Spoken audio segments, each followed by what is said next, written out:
Good afternoon. ആരുമില്ല good afternoon പറയുന്ന ആൾക്കാരൊന്നും ഇല്ലേ?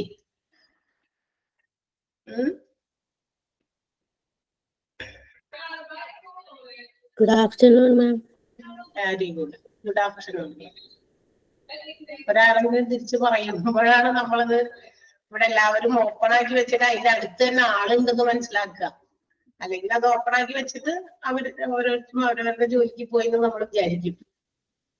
ഓക്കെ, കേൾവിക്കാരെങ്കിലും വേണമല്ലോ. ഓക്കെ, നമ്മൾ ക്ലാസ് സ്റ്റാർട്ട് ചെയ്യാണ്. വെയിറ്റ് ചെയ്യാൻ സമയമില്ല, കുറെ കൂടി പോർഷൻസ് നമുക്ക് തീർക്കാനുണ്ട്. ഓക്കെ, എന്താ പഠിച്ചുകൊണ്ടിരിക്കുന്നത് വല്ല ഓർമ്മയുണ്ടോ? ഏതാ പഠിച്ചുകൊണ്ടിരിക്കുന്ന ടോപ്പിക്? ചിന്നു പറയാമോ? പ്രിൻസിപ്പിൾസ് കഴിഞ്ഞു നമ്മളുടെ. ഏതിന്റെ? Personnel management. അതെ, പേഴ്സണൽ മാനേജ്മെന്റിന്റെ പ്രിൻസിപ്പിൾസ് ആണ് നമ്മൾ പറഞ്ഞു നിർത്തിയത്. നമ്മൾ ഇനി അതിന്റെ ബാക്കി കാര്യങ്ങൾ പറയണം അല്ലെ. പേഴ്സണൽ പോളിസീസ് അല്ലെങ്കിൽ പേഴ്സണൽ തൊഴിൽപരമായിട്ടുള്ള കുറെ നയങ്ങള്, അതിന്റെ ഒബ്ജക്റ്റീവ്സും പറഞ്ഞു, പ്രിൻസിപ്പിൾസും പറഞ്ഞു. ഇനി അതിന്റെ എസെൻഷ്യൽ ക്യാരക്ടറിസ്റ്റിക്സ് തുടങ്ങിയാണ് നമ്മൾ പറയുന്നത്. ഒരു സൗണ്ട് പോളിസി, ഒരു എന്താ പറയാ, നല്ല ഒരു പേഴ്സണൽ പോളിസിക്ക് ഉണ്ടായിരിക്കേണ്ട സവിശേഷതകൾ തുടങ്ങിയാണ് ഇന്ന് നമ്മൾ പറയാൻ പോകുന്നത് കേട്ടോ. ഒരു നല്ല പേഴ്സണൽ പോളിസി എങ്ങനെയുള്ളതായിരിക്കണം, അതായത് മറ്റുള്ളവർക്ക് ഫോളോ ചെയ്യാൻ പറ്റുന്നതായിരിക്കണം. നമുക്കറിയാം, ഒരു ഓർഗനൈസേഷനിലെ ഹ്യൂമൻ റിസോഴ്സസ്, അതായത് എംപ്ലോയീസ്, എല്ലാ ലെവലിലുള്ള എംപ്ലോയീസും എന്തൊക്കെ കാര്യങ്ങളാണ്, എങ്ങനെയൊക്കെയാണ് ഒരു ഓർഗനൈസേഷനിൽ വർക്ക് ചെയ്യുന്നത്, അതുമായി ബന്ധപ്പെട്ട ഒരുപാട് നയങ്ങളൊക്കെ ഉണ്ടാക്കി വെച്ചിട്ടുണ്ടായിരിക്കും. ആ നയങ്ങൾ എങ്ങനെയുള്ളതായിരിക്കണം, ഒരു സൗണ്ട് പോളിസിക്ക് ഉണ്ടായിരിക്കേണ്ട പ്രധാനപ്പെട്ട സവിശേഷതകൾ, അതാണ് characteristics of A sound personal policy എന്ന് പറയുന്നത്. ഓക്കെ, അപ്പൊ എന്തൊക്കെയായിരിക്കും? വളരെ സിമ്പിൾ ആയിട്ടുള്ള ഭാഷകളിലാണ് എഴുതി വെച്ചേക്കണേ. അത് അത്രയും വ്യക്തം തന്നെ ആയിരിക്കണം പേഴ്സണൽ പോളിസീസ് രൂപീകരിക്കുമ്പോഴും.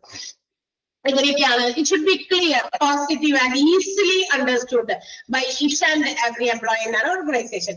ഒരു ഓർഗനൈസേഷനിലെ എല്ലാവർക്കും, ഓരോരുത്തർക്കും ഫോളോ ചെയ്യാൻ പറ്റുന്ന രീതിയിൽ വളരെ ക്ലിയർ ആയിരിക്കണം, പോസിറ്റീവ് ആയിരിക്കണം. എന്ന് വെച്ചാൽ ഒരു പോളിസി, അതായത് ഒരു വർക്കിംഗ് ഓർഗനൈസേഷൻ നമ്മൾ എന്തെങ്കിലും ഒരു നയം കൊണ്ടുവന്നു, അത് പോസിറ്റീവ് ഉദ്ദേശത്തോടു കൂടി ആയിരിക്കണം.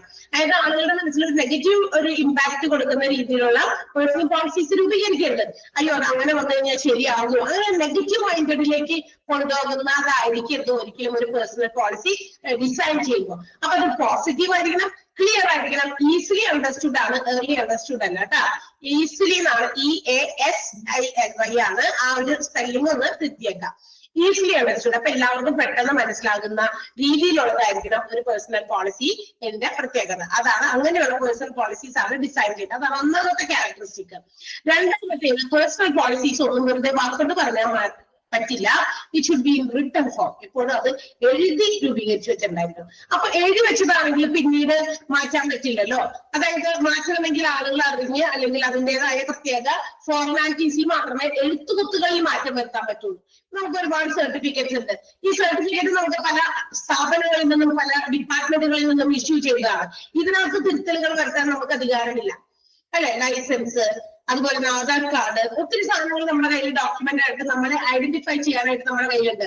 ഇതിനകത്ത് എന്തെങ്കിലും ചെറിയ മിസ്റ്റേക്ക് ഉണ്ട്, നമ്മളാണോ അതിന്റെ മിസ്റ്റേക്കുകൾ തിരുത്താം? ത്രൂ അക്ഷയയൊക്കെ ഇന്ന് ഒരുപാട് ഇതുപോലുള്ള മാറ്റങ്ങൾ കൊണ്ടുവരാൻ, മാറ്റങ്ങൾ ഉണ്ടെങ്കിൽ, ചേഞ്ചസ് ഉണ്ടെങ്കിൽ നമുക്കത് കറക്റ്റ് ചെയ്യാനുള്ള ഓപ്ഷൻസ് ഉണ്ട്. അപ്പൊ നമ്മളല്ല സ്വന്തമായിട്ട് ചെയ്യുക, അവരാണ്.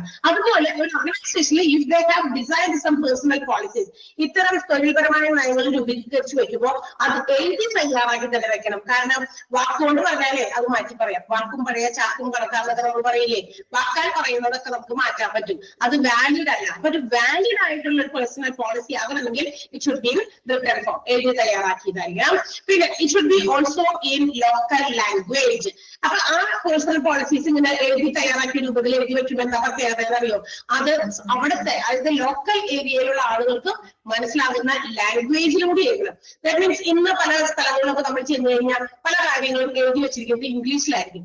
ബിക്കോസ് ഇംഗ്ലീഷ് എന്ന് പറയുന്നത് ഒഫീഷ്യൽ ലാംഗ്വേജ് ആണ്. പുറത്തുനിന്ന് വരുന്നവർക്കോ ഒക്കെ റീഡർ ആകുന്ന രീതിയിലാണ് ഇംഗ്ലീഷ് ലാംഗ്വേജ് ഫോളോ ചെയ്ത് എല്ലാവർക്കും എഴുതി വെക്കുന്നത്. പക്ഷെ അങ്ങനെ എഴുതി വെക്കുമ്പോൾ ഇങ്ങനെയുള്ള കാര്യങ്ങൾ എല്ലാവരും അറിയണമെന്ന് ഉദ്ദേശിച്ചുണ്ടെങ്കിൽ തീർച്ചയായിട്ടും അതവരുടെ ലോക്കൽ ലാംഗ്വേജിലും എഴുതി വെക്കണം. അപ്പൊ മലയാളം മാത്രം വായിക്കാൻ അറിയാവുന്നവർ ഉണ്ടാവുള്ളൂ ചിലപ്പോ, അപ്പൊ ആ രീതിയിലും എഴുതി വെക്കുക. അപ്പൊ അങ്ങനെ ഏത് ലാംഗ്വേജ് ആണോ ആ ലൊക്കാലിറ്റിയിൽ കൂടുതൽ ആളുകൾ യൂസ് ചെയ്യുന്നത് ആ ലാംഗ്വേജിലും എന്ത് ചെയ്യണം, പേഴ്സണൽ പോളിസീസ് ഉണ്ടാക്കി വെക്കണം. അത് ഓർഗനൈസേഷനിലാവുമ്പോൾ എല്ലാവരും ഒരേപോലെ ചിലപ്പോൾ ഇംഗ്ലീഷ് ഒക്കെ വായിക്കാൻ അറിയാവുന്നവരായിരിക്കില്ല. അപ്പൊ അതുകൊണ്ട് മലയാളമാണോ ഏത് ലാംഗ്വേജ് ആണോ അവർക്ക് അതിലും കൂടി എഴുതി വെക്കുക. അല്ലെങ്കിൽ ഇപ്പൊ ചിലപ്പോൾ ഒരുപാട് ഹിന്ദിക്കാരെ വർക്ക് ചെയ്യുന്നവരെ ജോലി സ്ഥലത്തൊക്കെ ഉണ്ടെങ്കിൽ അപ്പൊ അങ്ങനെ ഹിന്ദിയിൽ എഴുതണം. Because they can only follow either English or Hindi. ചില ആൾക്കാർക്ക് ഹിന്ദിക്കാർക്കാണെങ്കിലും ഇംഗ്ലീഷ് ഒക്കെ ഫോളോ ചെയ്യാൻ പറ്റിയെന്ന് നിർബന്ധമില്ല. അപ്പൊ അവരത് ഹിന്ദിയിൽ, അപ്പൊ ലോക്കൽ ലാംഗ്വേജിൽ എന്ത് ചെയ്തിരിക്കണം, രേഖപ്പെടുത്തിയിരിക്കണം എല്ലാ പേഴ്സണൽ പോളിസീസും. പിന്നെ എന്താണ്, generally not to those who are interested. ആർക്ക് വേണ്ടിയിട്ടാണോ ഇത്തരം പോളിസീസ് ഡിസൈൻ ചെയ്തിരിക്കുന്നത് അതെല്ലാവരും അറിഞ്ഞിരിക്കണം. എന്ന് വെച്ചാൽ ഇന്നതാണ് ഇവിടുത്തെ പോളിസി, നമ്മുടെ തൊഴിൽപരമായ കാര്യങ്ങളെ കുറിച്ച് ഇതൊക്കെയാണ് ഇവിടുത്തെ policies. So all should know it. എല്ലാവരും ഇതൊക്കെ അറിയണം. ഇവിടെ ഒരുപാട് ടീച്ചേഴ്സ് വർക്ക് ചെയ്യുന്നുണ്ട്. അപ്പൊ ഇവിടെ എങ്ങനെയൊക്കെയാണ് കാര്യങ്ങൾ നടക്കുന്നത്? ഈ കോഴ്സ് ഇത് 6 months കോഴ്സ് ആണ്. ഇത് 3 months കൊണ്ട് നമ്മൾ ഇതിന്റെ ഹാഫ് പാർട്ട് കംപ്ലീറ്റ് ചെയ്യും. ബാക്കി ഹാഫ് പാർട്ട് നമ്മൾ അടുത്ത 3 months കൊണ്ടാണ് കംപ്ലീറ്റ് ചെയ്യുന്നത്. ഇതൊക്കെ എല്ലാവരും അറിയണം. അല്ലാതെ ടീച്ചേഴ്സ് അവർക്ക് കൊടുക്കുന്ന ആ ടോപ്പിക്കുകളുമായിട്ട് എപ്പോഴെങ്കിലും തീർത്താൽ മതി, ഒരു വർഷം കൊണ്ട് അല്ലെങ്കിൽ ഇത്ര സമയം കൊണ്ട് എപ്പോഴെങ്കിലും തീർത്താൽ മതി എന്നല്ല. അപ്പൊ നമ്മുടെ ഒരു കാൽക്കുലേഷൻ ഉണ്ട്. ഇത്ര സമയം കൊണ്ട് നമ്മൾ ഇങ്ങനെ കണ്ടിന്യൂ ചെയ്താലാണ് നമുക്ക് ആ ഒരു പർട്ടിക്കുലർ ഡ്യൂറേഷൻ നമുക്ക് ആ ഒരു സിലബസ് കംപ്ലീറ്റ് ചെയ്യാൻ പറ്റുള്ളൂ എന്ന് നമുക്കൊരു ഐഡിയ കിട്ടും. അപ്പൊ അതൊക്കെ കൃത്യമായിട്ട് അവിടെ എന്താ പറയാ എല്ലാവരിലേക്കും എത്തിക്കണം. ആരൊക്കെയാണോ ആ ഒരു കാര്യവുമായി ബന്ധപ്പെട്ടിട്ടുള്ളവര് അവരെല്ലാം ഈ പറയുന്ന പേഴ്സണൽ പോളിസീസ് അറിഞ്ഞിരിക്കണം. അല്ലാതെ കുറച്ചു ആൾക്കാർക്ക് അറിയാം, ബാക്കി കുറച്ചു പേർക്ക് അറിയില്ല എന്ന് പറയുന്ന കാര്യം പറ്റില്ല. പിന്നെ it should be written in order to preserve against loss. അതായത് ഒരു ഓർഗനൈസേഷന്റെ നഷ്ടത്തിനെ മാറ്റി നിർത്തുന്ന അല്ലെങ്കിൽ നഷ്ടം അവോയ്ഡ് ചെയ്തിട്ടുള്ള പോളിസീസ് ആയിരിക്കണം. അതായത് ലാഭമാണ് മുന്നിൽ കാണേണ്ടത്. നഷ്ടം ഫേസ് ചെയ്യുന്ന രീതിയിലുള്ള പോളിസീസ് ഒന്നും ഉണ്ടാക്കാൻ പറ്റില്ല. നഷ്ടത്തെ പ്രിസർവ് ചെയ്യുക എന്ന് വെച്ചാൽ എന്താ, അത് ഇല്ലാത്ത രീതിയിൽ, നഷ്ടം വരാത്ത രീതിയിലുള്ള പോളിസീസ് ആയിരിക്കണം ഓരോ ഓർഗനൈസേഷനും വരുത്തി വെക്കേണ്ടത് അല്ലെങ്കിൽ ഡിസൈൻ ചെയ്യേണ്ടത്. പിന്നെ എന്താണ്, it should B reasonably stable. തീർച്ചയായിട്ടും എല്ലാവർക്കും ഫോളോ ചെയ്യാൻ പറ്റുന്ന രീതിയിൽ ഒരു സ്റ്റേബിൾ ആയിട്ടുള്ള നയങ്ങളാണ് പേഴ്സണൽ പോളിസീസ് ആണ് ഫേമില് ഓർഗനൈസേഷനിൽ ഡിസൈൻ ചെയ്യേണ്ടത്. പക്ഷെ അത് റിജിഡ് ആകാൻ പാടില്ല. ഭയങ്കര റിജിഡ് ആകാൻ പറഞ്ഞാൽ വെരി ഡിഫിക്കൽട്ട് ടു ഫോളോ. അതായത് നമുക്ക് അത്ര ഇതൊക്കെ നമ്മളെ കൊണ്ട് പറ്റുമോ, ഈ പോളിസി ഒന്നും നമുക്ക് ചെയ്യാൻ പറ്റുമോ എന്ന് എംപ്ലോയീസിന് അങ്ങനെ ഒരു റിജിഡിറ്റി ഫീൽ ചെയ്യാൻ പാടില്ല. അങ്ങനെയല്ലാത്തത് എല്ലാം സ്റ്റേബിൾ ആയിരിക്കാൻ വേണം, പക്ഷെ റിജിഡ് ആകാനും പാടില്ലാത്ത രീതിയിലുള്ള പോളിസീസ് ആയിരിക്കണം ഓരോ ഓർഗനൈസേഷനും അവിടുത്തെ പേഴ്സണൽ അതായത് തൊഴിൽപരമായിട്ടുള്ള കാര്യങ്ങൾക്ക് രൂപീകരിക്കാനായിട്ട്. And it should be a result of careful analysis of all available facts. ഒരു ഓർഗനൈസേഷന്റെ നിലവിലുള്ള എല്ലാ സംഭവ വികാസങ്ങളും ഒക്കെ അറിഞ്ഞ് മനസ്സിലാക്കി വളരെ കൃത്യമായി പരിശോധിച്ച് കെയർഫുൾ ആയിട്ട് അനലൈസ് ചെയ്തതിനു ശേഷം അതിന്റെ ഒരു റിസൾട്ട് ആയിരിക്കണം പേഴ്സണൽ പോളിസി. ഒന്നും അറിയാതെ എന്താണ് ഒരു ഓർഗനൈസേഷനിൽ ജോലിക്കാർ ചെയ്യേണ്ട കാര്യങ്ങൾ എന്തൊക്കെയാണ് ഇതിനെക്കുറിച്ചൊരു ബോധ്യമൊന്നും ഇല്ലാതെ കുറെ പോളിസി ഒന്നും ഉണ്ടാക്കി വെച്ചിട്ട് കാര്യമുണ്ടോ? അവിടുത്തെ കാര്യങ്ങൾ അറിയണം, ചുറ്റുപാട് അറിയണം. ഇന്ന സമയം കൊണ്ട് ഇന്ന കാര്യങ്ങളൊക്കെ ചെയ്തു വെക്കണം. അപ്പൊ അതിന് റിലേറ്റഡ് ആയിട്ടുള്ള, അതിനെ നമുക്ക് യാതൊരു രീതിയിലും തടസ്സപ്പെടുത്താത്ത രീതിയിലുള്ള പേഴ്സണൽ പോളിസീസ് ഡിസൈൻ ചെയ്യാൻ നോക്കണം. അതുകൊണ്ട് ഓൾ ഫാക്ടേഴ്സ്, അവൈലബിൾ ആയിട്ടുള്ള എല്ലാ ഫാക്ടേഴ്സിനെ കുറിച്ച് പഠിച്ച് മനസ്സിലാക്കി മാത്രം പേഴ്സണൽ പോളിസീസ് ഡിസൈൻ ചെയ്യാൻ പാടുള്ളൂ. And it should B uniform throughout the organisation. എല്ലാവർക്കും ഒരുപോലെ ഫോളോ ചെയ്യാൻ പറ്റണം. എന്ന് വെച്ചാൽ ചില ആളുകൾക്ക് വേറെ രീതിയിലുള്ള പോളിസി, ചില ആൾക്കാർക്ക് വേറെ രീതിയിലുള്ള പോളിസി. യൂണിഫോമിറ്റി ഇല്ല, അങ്ങനെ പാടില്ല. എല്ലാവരും യൂണിഫോമിറ്റി ആയിട്ടുള്ള പോളിസീസ് ആയിരിക്കണം. ടോപ്പ് ലെവലിലുള്ള മാനേജ്മെന്റ് തുടങ്ങി ബോട്ടം ലെവലിലുള്ള മാനേജ്മെന്റ് വരെ അവിടുത്തെ ഓർഗനൈസേഷൻ വർക്ക് ചെയ്യുന്ന വർക്കേഴ്സിനെല്ലാം തന്നെ പേഴ്സണൽ ജോലിയുമായിട്ട് ബന്ധപ്പെട്ട് ചില നയങ്ങൾ ഉണ്ടെങ്കിൽ അതെല്ലാവർക്കും ഒരുപോലെ ആയിരിക്കണം. അതുകൊണ്ടാണ് അവരെ പറയുന്നത് uniform throughout the organisation. പിന്നെ it should be a two-way communication system. തീർച്ചയായിട്ടും ഒരു two-way communication system അവിടെ ഉണ്ടായിരിക്കും. That means the communication between the management and the employees. എംപ്ലോയീസും മാനേജ്മെന്റും തമ്മിലുള്ള നല്ല കമ്മ്യൂണിക്കേഷൻ ഉണ്ടായിരിക്കണം. കമ്മ്യൂണിക്കേഷൻസ് ഉണ്ടെങ്കിൽ തീർച്ചയായിട്ടും ഒരു പരിധി വരെ ഒരുപാട് പ്രശ്നങ്ങൾ, ബുദ്ധിമുട്ടുകൾ, ഡിസ്പ്യൂട്ട്സ്, ആർഗ്യുമെന്റ്സ് ഒക്കെ നമുക്ക് അവോയ്ഡ് ചെയ്യാൻ പറ്റും. അല്ലെങ്കിൽ കമ്മ്യൂണിക്കേഷൻ ഇല്ലെങ്കിൽ എന്താ, ആൾക്കാർ പരസ്പരം അങ്ങോട്ടും ഇങ്ങോട്ടും മാനേജ്മെന്റിന് കുറ്റം പറഞ്ഞുകൊണ്ടിരിക്കും, അങ്ങോട്ടും ഇങ്ങോട്ടും പരസ്പരം പറഞ്ഞുകൊണ്ടിരിക്കും. അല്ലെങ്കിൽ നമ്മൾ മദ്ദളത്തിനോട് കഥ പറയുന്ന പോലെ ഇരിക്കും, അല്ലാതെ അതിന് യാതൊരു പരിഹാരവും. പക്ഷെ ഒരു to way communication system follow ചെയ്താൽ, ദാറ്റ് മീൻസ് എംപ്ലോയീസിന് എന്തെങ്കിലുമൊക്കെ അവർക്ക് അവരുടേതായ റൈറ്റ്സ് നിഷേധിക്കപ്പെടുന്നു എന്ന് തോന്നലുണ്ടായാൽ they can share with the management. അത് അവർക്ക് മാനേജ്മെന്റുമായി ഷെയർ ചെയ്യാനുള്ള ഒരു ഫീലിംഗ് അവർക്ക് ഉണ്ടാകണം. അതെങ്ങനെ കിട്ടാം? അത് നല്ല കമ്മ്യൂണിക്കേഷൻ സിസ്റ്റം ഉണ്ടെങ്കിലേ കിട്ടുള്ളൂ. അല്ലാതെ മാനേജ്മെന്റിനെ കാണുമ്പോൾ അല്ലെങ്കിൽ മാനേജറിനെ കാണുമ്പോൾ പേടിച്ച് നമ്മൾ അയ്യോ ഇതെങ്ങനെ നമ്മൾ അവതരിപ്പിക്കും എന്ന് പേടിച്ചു പറഞ്ഞാലോ നമുക്ക് ആ പേടിയില്ലാതെ അതുമായിട്ട് എന്ത് കാര്യവും കമ്മ്യൂണിക്കേറ്റ് ചെയ്യാൻ പറ്റണം. അതിനെയാണ് നമുക്ക് ടു വേ കമ്മ്യൂണിക്കേഷൻ. അപ്പൊ മാനേജ്മെന്റിന് നമുക്ക് പറയാനുള്ള നമ്മളോട് പറയാനുള്ള കാര്യങ്ങളും നമുക്ക് അവരോട് ഷെയർ ചെയ്യേണ്ട കാര്യങ്ങളും ആണെങ്കിൽ they can be conveyed each other very easily. പെട്ടെന്ന് തന്നെ അത് കൺവേ ചെയ്ത് അവരിലേക്ക് മനസ്സിലാക്കി കൊടുത്ത് അവരോട് നമുക്ക് പറയാനുള്ളത് നമുക്ക് അവരോട് പറയാനുള്ളതൊക്കെ നമുക്ക് കമ്മ്യൂണിക്കേറ്റ് ചെയ്യാം. അങ്ങനെ വരുമ്പോൾ ഒരു പരിധി വരെ ഒത്തിരി പ്രോബ്ലംസ് നമുക്ക് ഇല്ലാണ്ടാക്കാനായിട്ട് സാധിക്കും. അപ്പൊ ഇതെല്ലാം ഒരു പേഴ്സണൽ പോളിസിക്ക്, ഒരു ഓർഗനൈസേഷൻ ഉണ്ടാക്കുന്ന ഡിസൈൻ ചെയ്യുന്ന തൊഴിൽപരമായ നയങ്ങൾക്ക് എന്താ പറയാ വേണ്ട പ്രധാനപ്പെട്ട ക്യാരക്ടറിസ്റ്റിക്സ് ആണ്, സവിശേഷതകളാണ്. ഒരു നല്ല പേഴ്സണൽ പോളിസി ഇങ്ങനെയൊക്കെ ആയിരിക്കണം. ഏതൊക്കെയായിരിക്കണം? ക്ലിയർ, പോസിറ്റീവ്, ഈസിലി അണ്ടർസ്റ്റുഡ് ആയിരിക്കണം, റിട്ടൺ ഫോമിലായിരിക്കണം, ലോക്കൽ ലാംഗ്വേജിലും എഴുതിയിരിക്കണം, generally known to all those are interested, താല്പര്യമുള്ള എല്ലാവരിലേക്കും ആ പറയുന്ന പോളിസീസ് എത്തിയിരിക്കണം. It should be in order to preserve the against ലോസിനെതിരെയുള്ള ഒരു പ്രിസർവേഷൻ ആയിരിക്കണം എല്ലാ പേഴ്സണൽ പോളിസീസും. സ്റ്റേബിൾ ആയിരിക്കണം, ബട്ട് നോട്ട് റിജിഡ്. റിജിഡ് ആകാൻ പാടില്ല, ഭയങ്കര ഫോളോ ചെയ്യാൻ പറ്റാത്ത ബുദ്ധിമുട്ടേറിയ നയങ്ങളൊന്നും കൊണ്ടുവരാൻ പാടില്ല, എന്നാൽ സ്റ്റേബിൾ ആയിരിക്കുകയും വേണം. Careful analysis of all available facts, എല്ലാ നിലവിലുള്ള അവൈലബിൾ ആയിട്ടുള്ള ഫാക്ട് വസ്തുതകളെയും ബേസ് ചെയ്തിട്ടായിരിക്കണം പേഴ്സണൽ പോളിസി രൂപീകരിക്കാൻ. And uniform throughout organisation, എല്ലാവർക്കും ഒരുപോലെ ഉള്ളതായിരിക്കണം policies. Two way communication provide ചെയ്യുന്നതായിരിക്കണം between the management and employees. Clear ആണോ? ക്ലിയർ ആയോ? പേഴ്സണൽ പോളിസീസ് മനസ്സിലായോ? മനസ്സിലായി? നമുക്ക് അടുത്തതിലേക്ക് പോകണം. ക്ലിയർ ആണല്ലോ? No doubt? യെസ്. അപ്പൊ നമ്മുടെ ഓർഗനൈസേഷന്റെ പേഴ്സണൽ പോളിസീസ്, തൊഴിൽപരമായിട്ടുള്ള കുറെ കാര്യങ്ങളൊക്കെയാണ് പഠിച്ചത്. തൊഴിൽപരമായിട്ടുള്ള മാനേജ്മെന്റ് എന്ന് പറയുന്നത് തൊഴിലാളികളെ മാനേജ് ചെയ്യുന്നതോടൊപ്പം അവരുടെ തൊഴിലെ കൂടി മാനേജ് ചെയ്യുന്നതാണ്. എന്തൊക്കെ ജോലി ചെയ്യണം, എങ്ങനെയൊക്കെ ചെയ്യണം, വളരെ എഫക്റ്റീവായിട്ട് ക്വാളിഫൈഡ് ആയിട്ടുള്ള ജോലി ചെയ്താൽ മാത്രമേ ഓർഗനൈസേഷൻ അത് ലക്ഷ്യം വെച്ചിരിക്കുന്ന അതിന്റെ എയിംസ് ആൻഡ് ഒബ്ജക്റ്റീവ്സ് അതിന് സാറ്റിസ്ഫൈ ചെയ്യാൻ പറ്റുള്ളൂ, അല്ലെങ്കിൽ അതിന് ബെനിഫിറ്റ് കിട്ടുള്ളൂ, ഡെവലപ്മെന്റ് ഉണ്ടാവുള്ളൂ. എന്നും ഇന്ന് ഒരേ ബിസിനസ് നടത്തിയിട്ട് എന്താ ഫലം? അല്ലെ? നമ്മൾ കേട്ടില്ലേ? അല്ലെ? ബിസിനസ് എന്താ ജോലി? ബിസിനസ് ആണ്. പക്ഷെ എവറി ലെവൽ, അതായത് നമ്മൾ കഴിഞ്ഞ വർഷം എടുത്താലും പ്രീവിയസ് ഇയേഴ്സിലേക്ക് പോയാലും സ്റ്റേബിൾ ആയിട്ടുള്ള ഒരേ രീതിയിലുള്ള ലാഭം നേടിക്കൊണ്ടിരിക്കുന്നു. ഒരു ബിസിനസ്സുകാരൻ ഒരിക്കലും അങ്ങനെ ചിന്തിക്കില്ല. അവർ ഈച്ച് ആൻഡ് എവറി ഇയർ, ഓരോ ഇയർ ചെയ്യുന്തോറും അവർക്ക് കൂടുതൽ പ്രോഫിറ്റ് വേണമെന്ന് ലക്ഷ്യം വെക്കുന്നവരാണ്. അപ്പൊ ആ ലക്ഷ്യത്തിലേക്ക് എത്താൻ വേണ്ടിയിട്ട് ഓരോ ഇംപ്രൂവ്മെന്റുകൾ വിതിൻ ഓർഗനൈസേഷൻ അവർ കൊണ്ടുവരും. അപ്പൊ അങ്ങനെ കൊണ്ടുവരുന്നതിന്റെ ഭാഗമായിട്ട് തൊഴിൽപരമായിട്ടുള്ള നയങ്ങളിൽ മാറ്റം കൊണ്ടുവരും.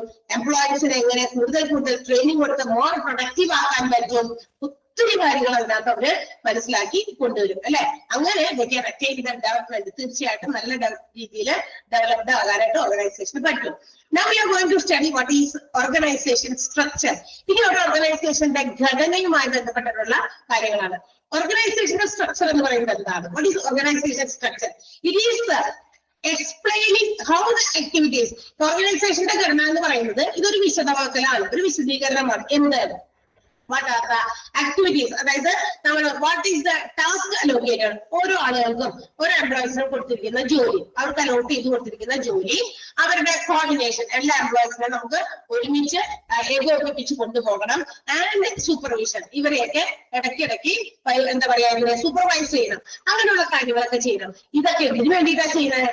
Directed to the achievement of organizational goals. തീർച്ചയായിട്ടും ഓർഗനൈസേഷന്റെ ലക്ഷ്യം നേടിയെടുക്കാൻ വേണ്ടി ഓരോ എംപ്ലോയീസിനും അവർ കൊടുത്തിരിക്കുന്ന ആക്ടിവിറ്റീസ് ആയിട്ടുള്ള ടാസ്ക് അലോക്കേഷൻ, അവരുടെ കോർഡിനേഷൻ, അവരുടെ സൂപ്പർവിഷൻ, ഇതൊക്കെ എന്താണെന്ന് എക്സ്പ്ലെയിൻ ചെയ്യുന്ന കാര്യമാണ് എന്ത്? ഒരു ഓർഗനൈസേഷന്റെ സ്ട്രക്ചർ എന്ന് പറയുന്നത്. അത് ഇമ്പോർട്ടന്റ് ആയിട്ടുള്ള സെന്റൻസ് ആണ്, അതുകൊണ്ട് ബ്രാക്കറ്റിൽ ഇടാം. Organisation structure explains how the activities like task allocation, coordination and supervision are directed towards the achievement of organizational goal. Clear ആണോ? ആ സെന്റൻസ് മനസ്സിലായോ? എന്താണ് organisation structure? Allocation means division. Task ഇങ്ങനെ അലോക്കേറ്റ് ചെയ്ത് ഓരോരുത്തർക്കായിട്ട് വീതിച്ച് കൊടുക്കുക. അതായത് ഓരോരുത്തർക്കും അവരുടെ എക്സ്പീരിയൻസും അവരുടെ കഴിവ് മികവ് അവരുടെ ക്വാളിഫിക്കേഷൻ അനുസരിച്ച് ജോലി ഇങ്ങനെ വീതിച്ച് കൊടുക്കുക. എല്ലാം കൂടിയിട്ട് ഏതെങ്കിലും ഒരാളില് കൊണ്ട് ഇതെല്ലാം നീ തന്നെ ചെയ്യും എന്നല്ല, അല്ലെ? അപ്പൊ അവർക്ക് കഴിയുന്ന രീതിയിൽ, അല്ലെ? മറ്റേ സുഖനൊക്കെ പറയുന്ന പോലെ നിനക്കറിയോ എനിക്കറിയില്ല, അപ്പൊ നീ ഇത് നോക്കി പഠിച്ചിട്ട് പോയാൽ മതി എന്ന് പറയുന്നത് പോലെയൊന്നും അല്ല. ബിസിനസ് ആകുമ്പോൾ there is no time to waste, spend മറ്റു കാര്യങ്ങൾ, മറ്റു ആക്ടിവിറ്റീസ്, പരീക്ഷണമൊക്കെ നടത്തി അവർക്ക് സമയം കളയാനില്ല. പെട്ടെന്ന് റിസൾട്ട് കിട്ടേണ്ട ഒരു എന്താ പറയാ ഒരു ജോലിയാണ് എന്ത് വിളിക്കുന്നത് ഒരു ബിസിനസ് എന്ന് പറയുന്നത്. അപ്പൊ തീർച്ചയായിട്ടും അവിടെ പരീക്ഷണത്തിനൊന്നും സമയമില്ല. അപ്പൊ പെട്ടെന്ന് ഉണ്ടാകണമെങ്കിൽ ക്വാളിഫൈഡ് ആയിട്ടുള്ള എഫിഷ്യന്റ് ആയിട്ടുള്ള എംപ്ലോയീസിനെ അതായത് പ്രത്യേക മേഖലയിൽ ഇട്ട് കൊടുത്തേ മതിയാകൂ. അല്ലാണ്ട് ഇവരത് ചെയ്ത് നോക്കട്ടെ, ഇവർക്കത് ശരിയാവുമെന്ന് നോക്കാം, ശരിയായില്ലെങ്കിൽ നമുക്ക് മാറ്റാം എന്ന് പറയുന്നതിലല്ല കാര്യം. ആപ്റ്റ് ആയിട്ടുള്ള റൈറ്റ് ആയിട്ടുള്ള ആൾക്കാരെ, അത് അടുത്തതേ താഴേക്ക് വരുന്നുണ്ട്, റൈറ്റ് പേഴ്സൺസിനെ കൃത്യമായിട്ട് അലോക്കേറ്റ് ചെയ്ത് അതാത് സ്ഥാനത്ത് കൊടുക്കുക. ഒരു ടീച്ചറിന് ടീച്ചിങ് എന്ന് പറയുന്ന കാര്യത്തോടായിരിക്കും പാഷനും അത് ചെയ്യാനായിരിക്കും അവർ കൂടുതൽ കംഫർട്ടബിൾ ആകുക. അങ്ങനെയുള്ള ഒരാളെ കൊണ്ടുപോയിട്ട് വേറെ ഏതെങ്കിലും അക്കൗണ്ട് സെക്ഷനിൽ കൊണ്ടുപോയിട്ടിട്ട് നിങ്ങൾ ഇത് ചെയ്യൂ എന്ന് പറഞ്ഞ് നിർബന്ധിപ്പിച്ച് അവരെ കൊണ്ട് ചെയ്യിപ്പിച്ചാൽ നമുക്ക് അതിന്റെ റിസൾട്ട് ചിലപ്പോൾ നല്ല രീതിയിൽ കിട്ടണമെന്നില്ല. അവർക്ക് കാരണം അതറിയില്ല, അക്കൗണ്ട് സെഷൻ അവർ കൈകാര്യം ചെയ്തിട്ടില്ലായിരിക്കും. ഓക്കെ, അപ്പൊ അത്തരം പ്രശ്നങ്ങളൊക്കെ വരും. അപ്പൊ ഏറ്റവും കൂടുതൽ നന്നായി അറിയാവുന്ന, അപ്പൊ സ്പെഷ്യലൈസേഷൻ എന്തിലാണെന്ന് നോക്കണം, ക്വാളിറ്റി എന്താണെന്ന് നോക്കണം, ക്വാളിഫിക്കേഷൻ എന്താണെന്ന് നോക്കണം, എക്സ്പീരിയൻസ് എന്തിലാണെന്ന് നോക്കണം, അവരുടെ സ്കില്ല്, എബിലിറ്റി ഇതെല്ലാം നോക്കിയിട്ടാണ് എന്ത് ചെയ്യുന്നത് ടാസ്കുകൾ അലോക്കേറ്റ് ചെയ്ത് കൊടുക്കുക. ഓക്കെ, ക്ലിയർ ആണല്ലോ? Now concepts of organisation structure. ഇത് നമ്മളുടെ ഓർഗനൈസേഷൻ സ്ട്രക്ചറുമായി ബന്ധപ്പെട്ടിട്ടുള്ള കുറച്ച് കോൺസെപ്റ്റുകളാണ് പഠിക്കാൻ പോകുന്നത്. ഒരു 5 കോൺസെപ്റ്റ് കൊടുത്തിട്ടുണ്ട്. കോൺസെപ്റ്റുകൾ എന്താണ് ജസ്റ്റ് ഒന്ന് അതിന്റെ പേര്, ആ ഹെഡിങ് മാത്രം ഓർത്ത് പഠിച്ചാൽ മതി, ബാക്കിയുള്ളത് മനസ്സിലാക്കി വെക്കുക. അതിൽ അണ്ടർലൈൻ ചെയ്യാൻ പറയുന്നത് പഠിക്കാൻ പറ്റും കേട്ടോ. First one, task accomplishment or personal satisfaction. എന്താണ് അതായത് ടാസ്ക് അക്കംപ്ലിഷ്മെന്റ് എന്ന് പറഞ്ഞാൽ എന്താ? When a task is allotted to an employee, it should be accomplished. It's the responsibility of the employee. തീർച്ചയായിട്ടും ഒരു ജോലി ഒരാൾക്ക് അലോക്കേറ്റ് ചെയ്ത് കൊടുത്തിട്ടുണ്ടെങ്കിൽ അത് കംപ്ലീറ്റ് ചെയ്യുക, അക്കംപ്ലിഷ് ചെയ്യുക എന്നുള്ളത് ആ എംപ്ലോയിയുടെ അല്ലെങ്കിൽ ആ ജോലി ചെയ്യുന്ന വർക്കറുടെ എന്താണ് ഉത്തരവാദിത്തമാണ്. ഇപ്പൊ എന്നോട് ഇന്ന കാര്യം ചെയ്യണോ എന്ന് പറഞ്ഞു കഴിഞ്ഞാൽ ഞാൻ അത് ചെയ്യാൻ ബാധ്യസ്ഥയാണ്, അല്ലെ? എനിക്ക് അതിന് ലയബിലിറ്റി ഉണ്ട് അല്ലെങ്കിൽ എനിക്ക് ഉത്തരവാദിത്തമുണ്ട്. അങ്ങനെ വരുമ്പോഴാണ് ഒരു തൊഴിൽ എന്ന് പറയുന്ന ഒരു സാറ്റിസ്ഫാക്ഷൻ, ഒരു പേഴ്സണൽ സാറ്റിസ്ഫാക്ഷൻ, ഒരു തൊഴിൽപരമായ തൃപ്തി നമുക്ക് കിട്ടുള്ളൂ. ഇത് പഠിപ്പിച്ച് തീർത്ത് കഴിയുമ്പോഴാണ് ഇടയ്ക്കിടയ്ക്ക് ചോദിക്കുന്നുണ്ട്, മനസ്സിലാകുന്നുണ്ടോ, മനസ്സിലായോ, ആ പോയിന്റ് ക്ലിയർ ആയോ എന്നൊക്കെ ചോദിക്കുന്നുണ്ട്. സോ അതെനിക്കൊരു സാറ്റിസ്ഫാക്ഷന്റെ ഭാഗമാണ്. കാരണം നിങ്ങളിലേക്ക് ഞാൻ കമ്മ്യൂണിക്കേറ്റ് ചെയ്യാൻ ഉദ്ദേശിക്കുന്ന കാര്യം നിങ്ങളിലേക്ക് എത്തി എന്ന് നിങ്ങളുടെ ഒരു ചെസ് അല്ലെങ്കിൽ ചില ആളുകൾ അവിടെ ടൈപ്പ് ചെയ്യാം, അല്ലെങ്കിൽ ഒരു തമ്പായിരിക്കാം, അല്ലെ? അങ്ങനെയൊക്കെ നിങ്ങൾ റിയാക്ട് ചെയ്യുമ്പോൾ നമുക്ക് മനസ്സിലായി എന്ത് അവർക്കത് ഫോളോ ചെയ്യാൻ പറ്റുന്നുണ്ട്. കാരണം നമുക്കത് അത്ര ചിലപ്പോ ചില ആളുകൾക്ക് വളരെ ഈസി ആയിട്ട് തോന്നും ചില ടോപ്പിക്കുകള്. കാരണം അവർ ചില അങ്ങനെയുള്ള കാര്യങ്ങളുമായിട്ട് ബന്ധപ്പെട്ട എന്തെങ്കിലും കോഴ്സുകൾ പഠിച്ചിട്ടുണ്ടായിരിക്കാം, ഏതെങ്കിലും ക്ലാസ്സുകളിൽ പഠിച്ചിട്ടുണ്ടായിരിക്കാം. അതുകൊണ്ടാണ് അവർക്കത് ഈസി ആയിട്ട് തോന്നുന്നത്. ചില ആൾക്ക് ഈ പറയുന്ന ഒരു കാര്യത്തെ കുറിച്ച് കേട്ടിട്ട് പോലുമില്ല, കേൾക്കുകയും പോയിട്ടില്ല, അവർക്കതൊരു ടഫായിട്ട് തോന്നും. അത് സ്വാഭാവികമാണ്, അല്ലെ? നമ്മള് എന്താ പറയാ ഏതെങ്കിലും ഒരു മേഖല കൈകാര്യം ചെയ്യുന്നവർക്ക് മറ്റൊരു മേഖലയുമായിട്ട് ബന്ധപ്പെട്ടിട്ട് ഒരു കാര്യം അറിയില്ല. ഇപ്പൊ ഹ്യൂമാനിറ്റീസ് പഠിക്കുന്ന ആളുകളോട് വലിയൊരു മാക്സിമം വലിയ പ്രോബ്ലം കൊണ്ടുവന്നിട്ട് വേഗം സോൾവ് ചെയ്ത് തന്നെ ഇത്ര സമയത്തിനുള്ളിൽ എന്ന് പറഞ്ഞു കഴിഞ്ഞാൽ അത് വലിയൊരു കീറാമുട്ടി തന്നെ ആയിരിക്കും അവർക്ക്, അല്ലെ? അർക്കുയൻ ടാസ്ക് എന്നൊക്കെ നമ്മൾ ഇംഗ്ലീഷിൽ പറയും. കാരണം അതവർക്ക് ബുദ്ധിമുട്ടാണ്. കാരണം അത് പേടിച്ചിട്ട് കണ്ടുകൊണ്ട് പോയി ഹ്യൂമാനിറ്റീസ് എടുത്തത് ഈ കണക്കിനെ പേടിച്ചിട്ട്. അപ്പൊ ഇവിടെ പിടിച്ചേലും വലുതാണ് അവയിലിരിക്കുന്നതെന്ന് പറഞ്ഞ പോലെ ഇതും കൊണ്ടുവന്നു കഴിഞ്ഞാൽ കാര്യമുണ്ടോ? ഇല്ല. അപ്പൊ അത്രയും കാര്യങ്ങളൊക്കെ ഉണ്ട്. അപ്പൊ അതുകൊണ്ട് ഒരു ഓർഗനൈസേഷനിൽ ഓരോരുത്തർക്കും അവർക്ക് കൊടുത്തിരിക്കുന്ന ജോലി വളരെ സാറ്റിസ്ഫൈഡ് ആയിട്ട് ചെയ്തു തരിക. അതാണ് ടാസ്ക് അക്കംപ്ലിഷ്മെന്റ് എന്ന് പറഞ്ഞാൽ. പോയിന്റ് ഓർത്തിരുന്നാൽ മതി, ജസ്റ്റ് ഞാൻ പറഞ്ഞു മാത്രം. Next one, delegation of authority ആണ്. ഡെലിഗേഷൻ ഓഫ് അതോറിറ്റി എന്ന് പറഞ്ഞാൽ എന്താ? ആ പോയിന്റ് വേർഡ് ഓർത്തിരിക്കുക കേട്ടോ. It is the delivery of by one individual to another individual the right to act, take decisions, requisition for resources, to give directions to others to act, and also to execute the task to fulfill the job responsibilities. അതായത് ഇപ്പൊ എനിക്ക് വികാരം മറ്റൊരാളിലേക്ക് ഞാൻ കൊടുക്കുകയാണ് എന്തൊരു അധികാരം. That means നീ ഇന്ന ജോലി ചെയ്യണം, നീ ഇന്ന സമയത്ത് ഇന്ന ഡിസിഷൻ എടുത്തോ, നിന്റെ ടാസ്ക് ഇതാണ്, നീ അത് ചെയ്യണം, എക്സിക്യൂട്ട് ചെയ്യണം, എന്ന് വെച്ചാൽ നടപ്പിലാക്കണം, അങ്ങനെ പിന്നെ നീ ഇങ്ങനെ ചെയ്യണം എന്നൊക്കെ പറഞ്ഞിട്ട് ഒരാളെ നമ്മൾ ഡിറക്റ്റ് ചെയ്യുന്നത് എന്ന് വെച്ചാൽ അവർക്ക് വേണ്ട നിർദ്ദേശങ്ങളൊക്കെ കൊടുത്ത് അവരെ ആ ജോലി ചെയ്യാനാണ്. ആ ജോലി പൂർത്തിയാക്കാനുള്ള ഉത്തരവാദിത്തം കൊണ്ടുവരാൻ വേണ്ടി ഏൽപ്പിച്ചു കൊടുക്കുക. അതെയാണ് നമ്മൾ എന്ന് വിളിക്കുക ഡെലിഗേഷൻ ഓഫ് അതോറിറ്റി. ആ ഒരു അധികാരം അവർ ചെയ്യാൻ വേണ്ടി ചെയ്യാം. മനസ്സിലായോ? നമ്മൾക്ക് മാനേജ്മെന്റ് തന്നിരിക്കുന്ന ഡയറക്ഷൻസ് ആണ്. നിങ്ങൾ ഹോസ്പിറ്റൽ അഡ്മിനിസ്ട്രേഷൻ പഠിക്കുന്ന കുട്ടികൾക്ക് ഇങ്ങനെയൊക്കെയാണ്. ഇതാണ് അവരുടെ ചാപ്റ്റേഴ്സ് അല്ലെങ്കിൽ ഇവർക്ക് പഠിക്കാനുള്ള സബ്ജക്റ്റുകൾ. നിങ്ങൾ ഇത് ഇങ്ങനെ ടീച്ച് ചെയ്യണം. മാത്രമല്ല ഇത് ഇത്ര പേപ്പേഴ്സ് ആയിട്ട് ഡിവൈഡ് ചെയ്തിട്ടുണ്ട്. അക്കോർഡിംഗ് ടു ദ പേപ്പേഴ്സ് ആണ് നമ്മൾ അതിന് പറഞ്ഞു കൊടുക്കേണ്ടത്, മനസ്സിലാക്കി കൊടുക്കേണ്ടത്. അതൊരു ഓൺലൈൻ ക്ലാസ് ആണ്. അപ്പൊ നമുക്ക് ഡയറക്ഷൻസ് തരുള്ളൂ. And we are persons to act. ഞങ്ങളാണ് ആക്ട് ചെയ്യണ്ടേ അല്ലെ? അപ്പൊ ആ ആക്ഷനിലൂടെയാണ് ആ ജോബ് കംപ്ലീറ്റ് ആവുന്നുള്ളൂ. That's called the delegation of authority. So they have given us the right to act or to execute our work. ഞങ്ങൾക്ക് ജോലി ചെയ്യാനുള്ള ഒരു നിർദ്ദേശം നമുക്ക് മുകളിൽ നിന്ന് കിട്ടിയിട്ടുണ്ട്. സോ ഞങ്ങൾ എന്ത് ചെയ്യുന്നു? വന്നിരുന്ന് പഠിപ്പിക്കുന്നു. ക്ലിയർ ആയോ? ഡെലിഗേഷൻ ഓഫ് അതോറിറ്റിയോ? അപ്പൊ നിങ്ങൾ വേറെ ആരും വരില്ല, നിങ്ങളാണ് ഇത് ചെയ്യേണ്ടത്, നിങ്ങൾ എക്സിക്യൂട്ട് ചെയ്യണം എന്ന് നമുക്ക് നിർദ്ദേശിച്ചിരിക്കുകയാണ്. ഇത് എല്ലാ ദിവസവും ഒന്നും കൊണ്ട് പറയേണ്ട ആവശ്യമില്ല. ഓൾറെഡി നമ്മളോട് ഒറ്റ പ്രാവശ്യം വൺ ടൈം ഇൻസ്ട്രക്ഷൻ തന്നിരിക്കുന്നു. And we have some policies to be followed here. ഇവിടെ നമുക്ക് ചെയ്യേണ്ടതും ഫോളോ ചെയ്യേണ്ടതുമായിട്ടുള്ള പോളിസീസിൽ നിന്നുകൊണ്ടാണ് നമുക്ക് ഈ പറയുന്ന ജോലി നമ്മൾ എന്ത് ചെയ്യുന്നത്? ഫുൾഫിൽ ചെയ്യുന്നത്. ക്ലിയർ? ഡെലിഗേഷൻ ഓഫ് അതോറിറ്റി മനസ്സിലായോ? അണ്ടർലൈൻ ചെയ്തോട്ടാ, അത് ഇമ്പോർട്ടന്റ് ആണ്. Delegation of authority. രണ്ടാമത്തെ പോയിന്റ് ഇമ്പോർട്ടന്റ് ആണ്. അത് ക്വസ്റ്റ്യനിൽ ചോദിച്ചിട്ട് കണ്ടിട്ടുണ്ട്. Dash is the delivery by one individual to another to right to act, to take decisions, to requisition resources, to give directions, to act, and also to execute the task in order to fulfill the job responsibilities. Clear ആണല്ലോ? അടുത്തത് proper span of supervision ആണ്. അടുത്ത എന്താണ്? ഒരു full length of supervision. തീർച്ചയായിട്ടും ജോലിയൊക്കെ അതോറിറ്റിയൊക്കെ കൊടുത്തു, അധികാരമൊക്കെ കൊടുത്തു, ഏൽപ്പിച്ചൊക്കെ കൊടുത്തു ജോലിയൊക്കെ. പക്ഷെ ആ വഴിക്ക് പിന്നെ അങ്ങോട്ട് പോകാതിരുന്നാലോ? കരുതർക്കോ? ഇല്ല. എവിടെ തക്കം കിട്ടിയാൽ ഉഴപ്പണമെന്ന് വിചാരിച്ചിരിക്കുന്നവരാണ് മനുഷ്യരല്ലേ? അല്ലെ? മോണോട്ടണി, ബോർഡം, എല്ലാ ദിവസവും ഒരേ കാര്യം തന്നെ പതിവായി ചെയ്ത് നമ്മൾ എന്ത് ചെയ്യും? ബോറടിക്കും. അപ്പൊ ചിലപ്പോഴൊക്കെ ആരെയും നമ്മൾ പിള്ളേർ പറയും അല്ലെ? കുറെ നേരത്തെ പിള്ളേർ ക്ലാസ്സിൽ ഇരിക്കുമ്പോൾ ഫസ്റ്റ് പീരീഡും അതൊക്കെ സെക്കൻഡ് പീരീഡും ഒക്കെ ഭയങ്കര എനർജറ്റിക് ആയിട്ടിരിക്കും. പിന്നെ കുറച്ചു നേരം കഴിഞ്ഞിട്ട് അതുകള് ബോറടിച്ച പോലെയൊക്കെ അതുങ്ങളുടെ മുഖമൊക്കെ മാറി തുടങ്ങും അല്ലെ? ഉച്ചയാകുമ്പോഴേക്കും അത് ഭയങ്കരമായിട്ട് മാറും. വൈകുന്നേരം ആയിരിക്കുമ്പോഴേക്കും തീരെ പിടിച്ചാകുന്നില്ല, ചെക്കത് മുള്ളൊക്കെ കിടന്ന് ഉറങ്ങുന്നുണ്ടായിരിക്കും. അപ്പൊ നല്ലൊരു സൂപ്പർവിഷൻ ഉണ്ടെങ്കിലോ അത് ആ ടീച്ചർ ഇങ്ങനെ നമ്മളെ പിടിക്കും, അങ്ങനെ അവർ ചെയ്യില്ല അത്. ഓക്കെ, അപ്പൊ അതൊരു പ്രോപ്പർ സൂപ്പർവിഷനും കൂടി എന്തുണ്ടായിരിക്കണം? ഒരു ഓർഗനൈസേഷനിൽ ഉണ്ടായിരിക്കണം. അതോറിറ്റീസ് ഒക്കെ കൊടുത്തു, ഏൽപ്പിച്ചു കൊടുത്തു, ജോലിയൊക്കെ അവരോട് ഇന്നതെയാണെന്നൊക്കെ പറഞ്ഞ് മനസ്സിലാക്കി കൊടുത്തു. പക്ഷേ if there is absence of supervision, തീർച്ചയായിട്ടും എംപ്ലോയീസ് ഉഴപ്പ് കാണിക്കും. ഓക്കെ, അപ്പൊ ആ ഉഴപ്പാതിരിക്കാനായിട്ട് ഇടയ്ക്കിടയ്ക്ക് അവരെ ഫുൾ സ്പാൻ എന്ത് ചെയ്യണം? സൂപ്പർവൈസ് ചെയ്തുകൊണ്ടിരിക്കണം. അതും നമ്മളുടെ ഓർഗനൈസേഷൻ സ്ട്രക്ചറിന്റെ മറ്റൊരു കോൺസെപ്റ്റ് ആണ്. ടാസ്ക്, സ്പെഷ്യലൈസേഷൻ അല്ലെങ്കിൽ പേഴ്സണൽ എന്താ പറയാ satisfaction, delegation of authority, 3 proper span of supervision. ഇനി നാലാമത്തേത് എന്താ? Degree of specialisation. ഇങ്ങനെ നമുക്ക് തന്നിരിക്കുന്ന ജോലികൾ നമ്മൾ ഡെലിഗേറ്റ് ചെയ്തിരിക്കുന്ന നമ്മുടെ മറ്റുള്ളവർ നമുക്ക് തന്ന അധികാരം ഉപയോഗിച്ച് എന്ത് ചെയ്യുന്നു? We perform our duties. നമ്മൾ നമ്മുടെ ജോലികളൊക്കെ പെർഫോം ചെയ്യുന്നു under the supervision of the management. തീർച്ചയായിട്ടും മാനേജ്മെന്റിന്റെ സൂപ്പർവിഷനിൽ നിന്നുകൊണ്ട് നമ്മൾ എല്ലാ കാര്യവും നമ്മുടെ ജോലികൾ ചെയ്യുന്നു. And while doing activities repeatedly and regularly, we become under specialization in this field. നമ്മൾ ആ ഒരു ജോലി നമുക്ക് തന്നിരിക്കുന്ന അധികാരപ്പെടുത്തിയിരിക്കുന്ന കാര്യങ്ങൾ നമ്മൾ നിരന്തരം റെഗുലർ ആയിട്ട് റിപ്പീറ്റഡ് ആയിട്ട് ചെയ്യുമ്പോൾ നമ്മൾ ആരായി മാറും?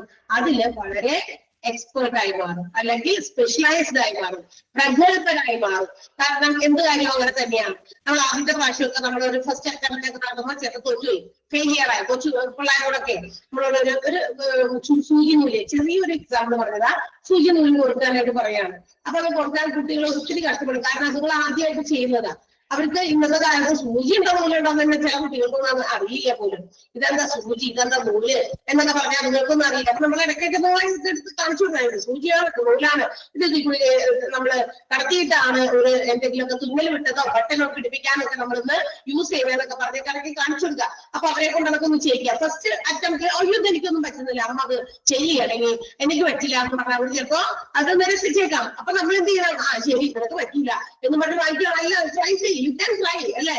ഒരു ട്രൈ ചെയ്യാൻ ആർക്കും പറ്റാതെ, അപ്പൊ അത് ചെയ്യാൻ പറയും. അപ്പൊ അവര് ഒരു പ്രാവശ്യം എപ്പോഴെങ്കിലും അത് ഇട്ട് കഴിയുമ്പോൾ അവര് സന്തോഷമാവും. കാരണം എന്താ? അതിനെ കൊണ്ട് പറ്റി. അപ്പൊ നമ്മൾ എന്ത് ചെയ്യണം? ഇടയ്ക്ക് ചെയ്യിപ്പിച്ചുകൊണ്ടിരിക്കാം. സോ പറയുമ്പോൾ അത്ര ആദ്യം എടുത്ത അത്രയും സമയം എടുത്തോ, പിന്നീട് തീർച്ചയായിട്ടും അതുപോലെ തന്നെയാണ് ഏത് ജോലികളിലേക്കും ഏത് പ്രവൃത്തിയും നമ്മൾ റിപ്പീറ്റഡ് ആയിട്ട് ചെയ്യുമ്പോൾ ഇറ്റ് മേക്സ് സ്പെഷ്യലൈസ്ഡ്. അത് നമുക്ക് വിദഗ്ധമായി തീരും, വൈദഗ്ധ്യമുള്ളവരായി തീരും. നമ്മൾ becomes expert in that particular job.